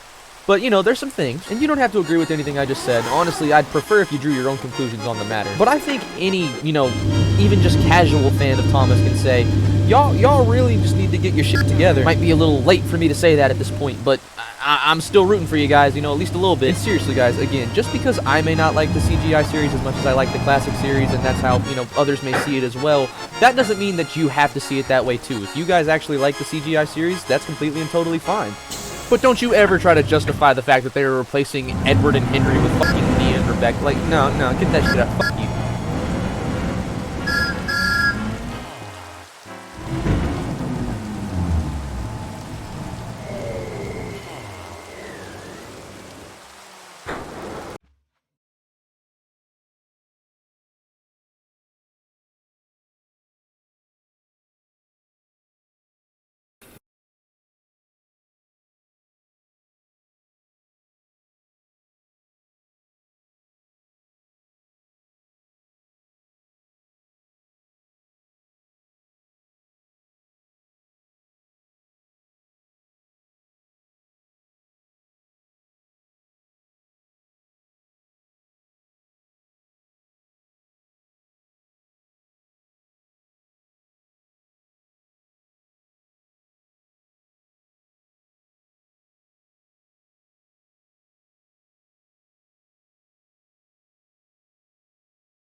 What the fuck is this piece of shit? Oh wow, look at that. We're on a different map for once. That's crazy. I just want to know which one of you fucking madmen. Alright, so little history lesson for you children. This is what my childhood looks like. You don't know shit if you don't know anything about the NXT Thomas. Get out of my face. This is what my child fucking madmen. Alright, so little history lesson for once. That's crazy. I just want to know which one of you fucking madmen. Alright, so little history lesson for you children.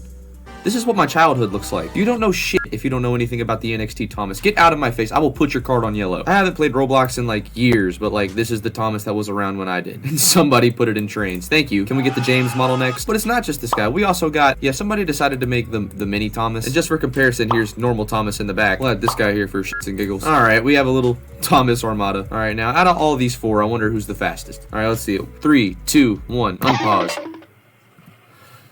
What the fuck just happened? Did they wreck? These two haven't even barely left the yard yet, and these two have just what? What is going on with this guy? Oh, so he's just insane. Oh, okay. This makes a lot more sense. He just stops too, like if you just set him up and then you just press the brake, he just stops. Just right in his tracks. Look at him, he knows too. This is actually kind of fun. He maxes out at like what, 900? Yeah, about 900. Just look at this. This is just what? Is this what happens when you? Nice. Is this what happens when you like bring a Roblox model into trains or something? It's the same thing with the mini. The mini does the same thing. The exact same thing. Is this why? Why?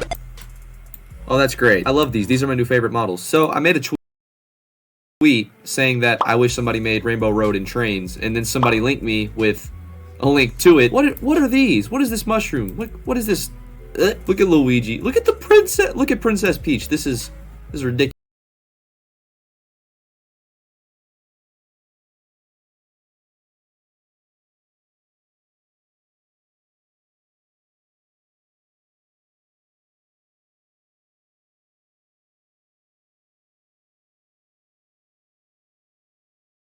Her hair does not connect to her head. Mario, you okay? I don't like this. But I really do like this map, though. Here's the starting line. Oh, wow, you can't...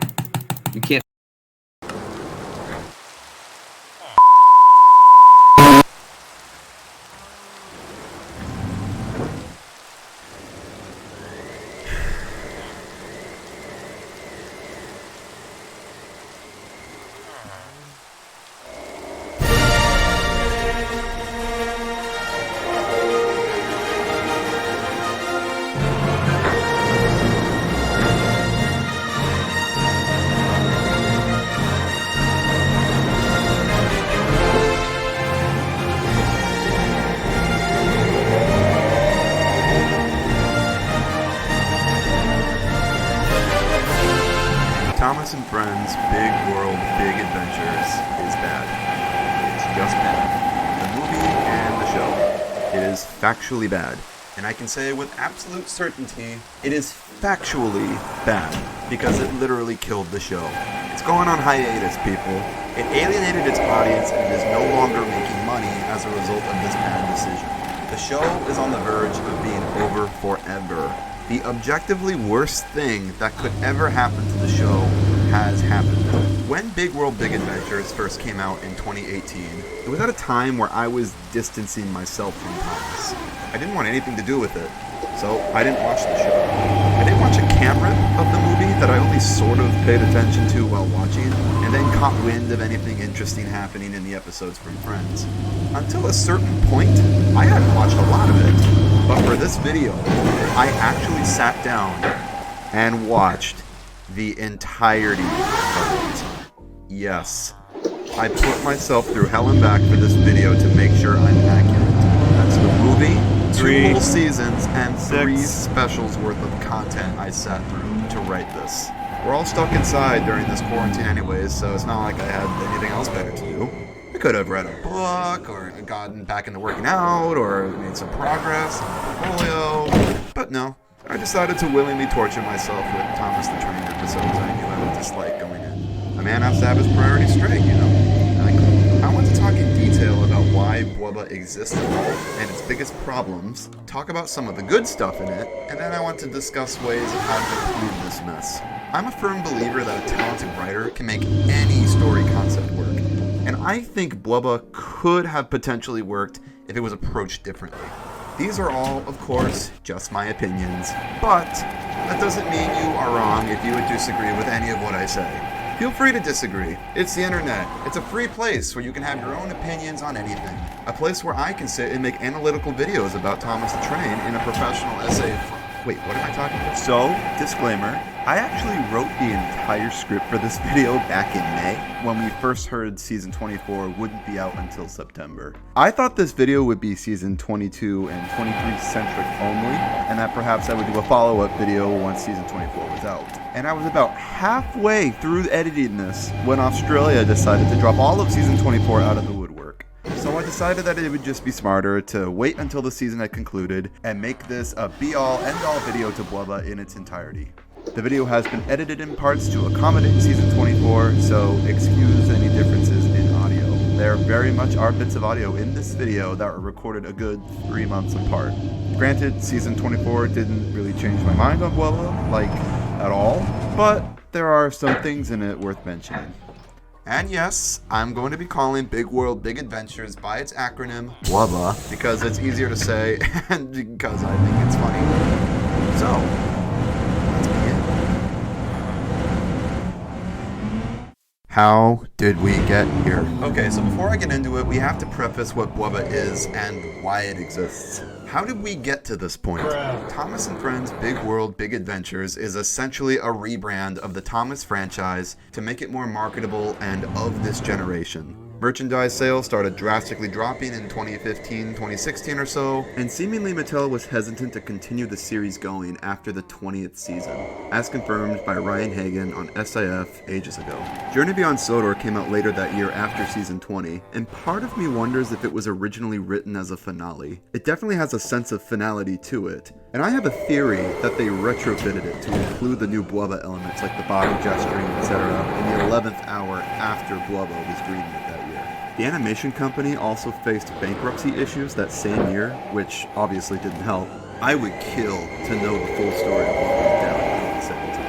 Blubba was the brainchild of then producers Ian McHugh and Michaela Winter, who came up with the idea to have Thomas go around the world and literally go to the countries in the show that Mattel wanted to expand the brand in. They also pitched adding gender equality to the Steam team by removing characters and introducing new girl ones. This rebrand would also feature other notable visual changes, such as adding the dreaded body movements to the characters, removing the narrator, and having Thomas himself break the fourth wall to introduce the episodes to the audience, the addition of pointless fantasy sequences in every single episode, and speed up the pacing so the stories aren't quote-unquote dull.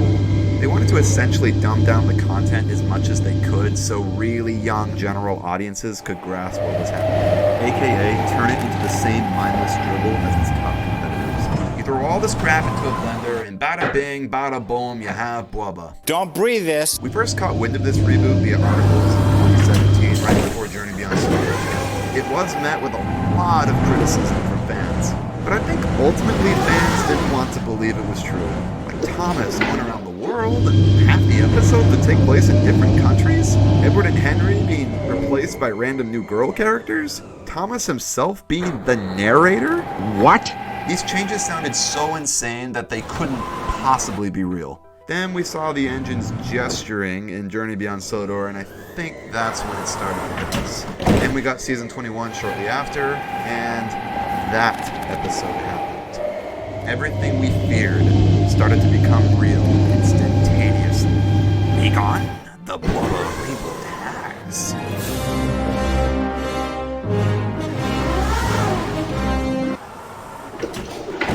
The good stuff. Before I get into the major problems with Blubba, I want to briefly mention some of the positives. Because as terrible as Blubba is, it ain't all bad. It's like 90% bad with 10% some golden nuggets. Don't take what I say here as justification for Blubba existing, because it's not. A 10% is still an abysmal failure, but I don't see any harm in talking about what that 10% is. I think it goes without saying that the Michael White episodes are the best ones the saga has to offer. His episodes really show the benefit of having an actual fan write for the show. The humor and that style of dialogue in Audrey's writings are very much present in these episodes, and they just feel different to the others. Like, watch Heart of Gold and an international one back to back, and the difference is as clear as day. One feels like it's written by someone who cares, and the other feels like it was written out of obligation for a generic preschool kid show number 162. If Michael wrote every episode of the last 3 seasons, I might not even be making this video right now. I think think honestly my favorite episode of the bunch is Free the Roads. That feels like a story plucked right out of season 20. Hunt the Truck was also incredibly good. The Great Little Railway Show was a really fun novelty featuring many obscure characters we'll probably never ever see again. And despite its visual shortcomings, the Royal Engine wasn't half bad. I also like how so many of the Sodor apps, at least in seasons 22 and 23, are devoted to side characters. While I do think it's kind of dumb to take attention away from your main cast that have already been reduced to appearing in half the season only, it's still nice to see the side characters in the limelight. The fact we got episodes with Bill and Ben, Doc, Merlin, Rosie, Samson, Bulgy, and the pack and leads in this era, pretty amazing to me. Not saying they're all good or anything, but I do like that the side characters are still very much a part of the cast. What I don't understand, though, is how characters like Bulgy or Big Frickin' Mickey can get notable amounts of screen time during this era, and Edward and Henry aren't even allowed to speak, but whatever. Don't worry, I'll get to that. I think the lack of a narrator in the movie worked pretty well. It might be the only positive thing I have to say about the movie. It's the only production in Thomas to not have a narrator, and it works just fine without one.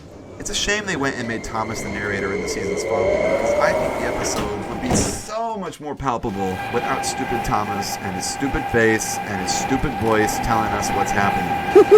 I like that San Francisco appeared at one point. Yeah, that's biased, but you know what? I'm from here, so it was neat. Even though the set for it sucks, there is literally nothing but beach on the west side of the Golden Gate Bridge in real life. If you animators bothered to do 3 seconds of research on Google Maps before building the set, you'd know that. What else? The episode where Trevor randomly has this ginormous sounding whistle was kind of novel.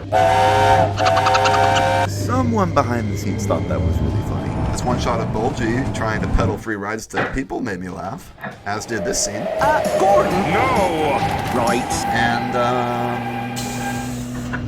that song in the Steam Team special wasn't bad.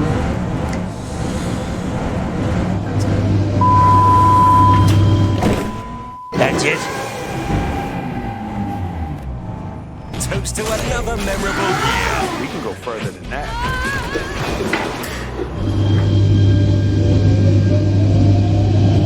Why Bwubba sucks. Alright, let's get into what you all came here for. The juicy, succulent reasons for why Bwubba is terrible. It was terrible. Terrible. Believe it or not, I don't think the concept of Bwubba is inherently bad. It's just horrifically realized. It's plagued with problems. All ones that were created intentionally, and that's why they're so infuriating. I could spend hours talking about all the little problems with Bwubba, but that's not going to fix anything. For the sake of this video, I've deduced the major problems with Bwubba to 3. 1. International episodes are pointless. This is objectively the biggest problem with the reboot, and the thing I think most fans agree is the least enticing aspect about it. The international episodes have to exist because of how Ian McHugh pitched the reboot to Mattel. They wanted to literally take Thomas to the countries in the show they wanted to expand the brand in. On the press release for Bwubba back in 2017, Ian McHugh says they had this idea because of some kid they interviewed, who they don't even name, that said, and I quote, "Trains go places, but Thomas doesn't go anywhere."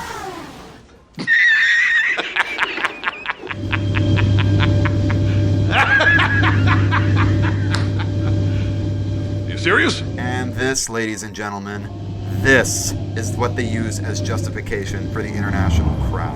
What an awful, extremely thin excuse to hang your entire rebrand on. Gee, it kind of makes you wonder if that story with the kid they specifically don't name was like completely phony or something. But the regular will that Autry wrote in the books that Thomas always wanted to see the world. That means we can use that single line of dialogue from 73 years ago that Thomas never says again to justify our decision to rebrand the show now. Literally going around the world was what he meant when he said that. This is what Autry wanted. Shut up! Just shut up! Regardless, the episodes exist. Thomas ventures to 5 different countries in the show, as well as Africa and the United States in the movie. Again, I iterate, I don't think the concept is bad. Taking Thomas around the world could be interesting if it was approached right, but it's not. Simple as. In the canon of the show, Thomas is in these countries for no given reason. And that's the underlying problem with them. The closest we get to any explanation for his being there is that he had a new job there. I had an exciting new job working in Italy. Like, what? That's it? That's all we get? And I'm pretty sure they only say that once, maybe twice. Was no thought put into these episodes at all. They spent God knows how much money rebranding the show into this, and they couldn't take 5 minutes to come up with a reason. Also, are the ventures in the show a separate trip from the movie? Because he comes back at the end of the movie, and Nia's with him the whole time then. So Thomas went around the world twice then? Why is none of this clear? As a result, the episodes just feel pointless. Without as much as a simple reason for Thomas being there, there's nothing about them that get noticed. It's a blessing and a curse. It's a blessing because it makes them that much easier to ignore and push them off as not canon. I mean, it's hard to get upset over them if they have no effect on the canon of the show, right? I view them the same way I view, like, Magic Railroad. It's not canon, so I don't care. But it's a curse because this is half the show now. 13 of the annual 26 episodes are about nothing. It's kind of hard to get excited for new content each year when you know half of it going in is just going to be mundane mush. Point is, the international episodes have nothing in them worth grabbing the audience's attention. There's no hook, and it's a little frustrating because there easily could be. Anything as simple as just giving Thomas a reason for being there, or including more integral cast members would help. I do think the Italy episodes are a bit more notable in this instance, because they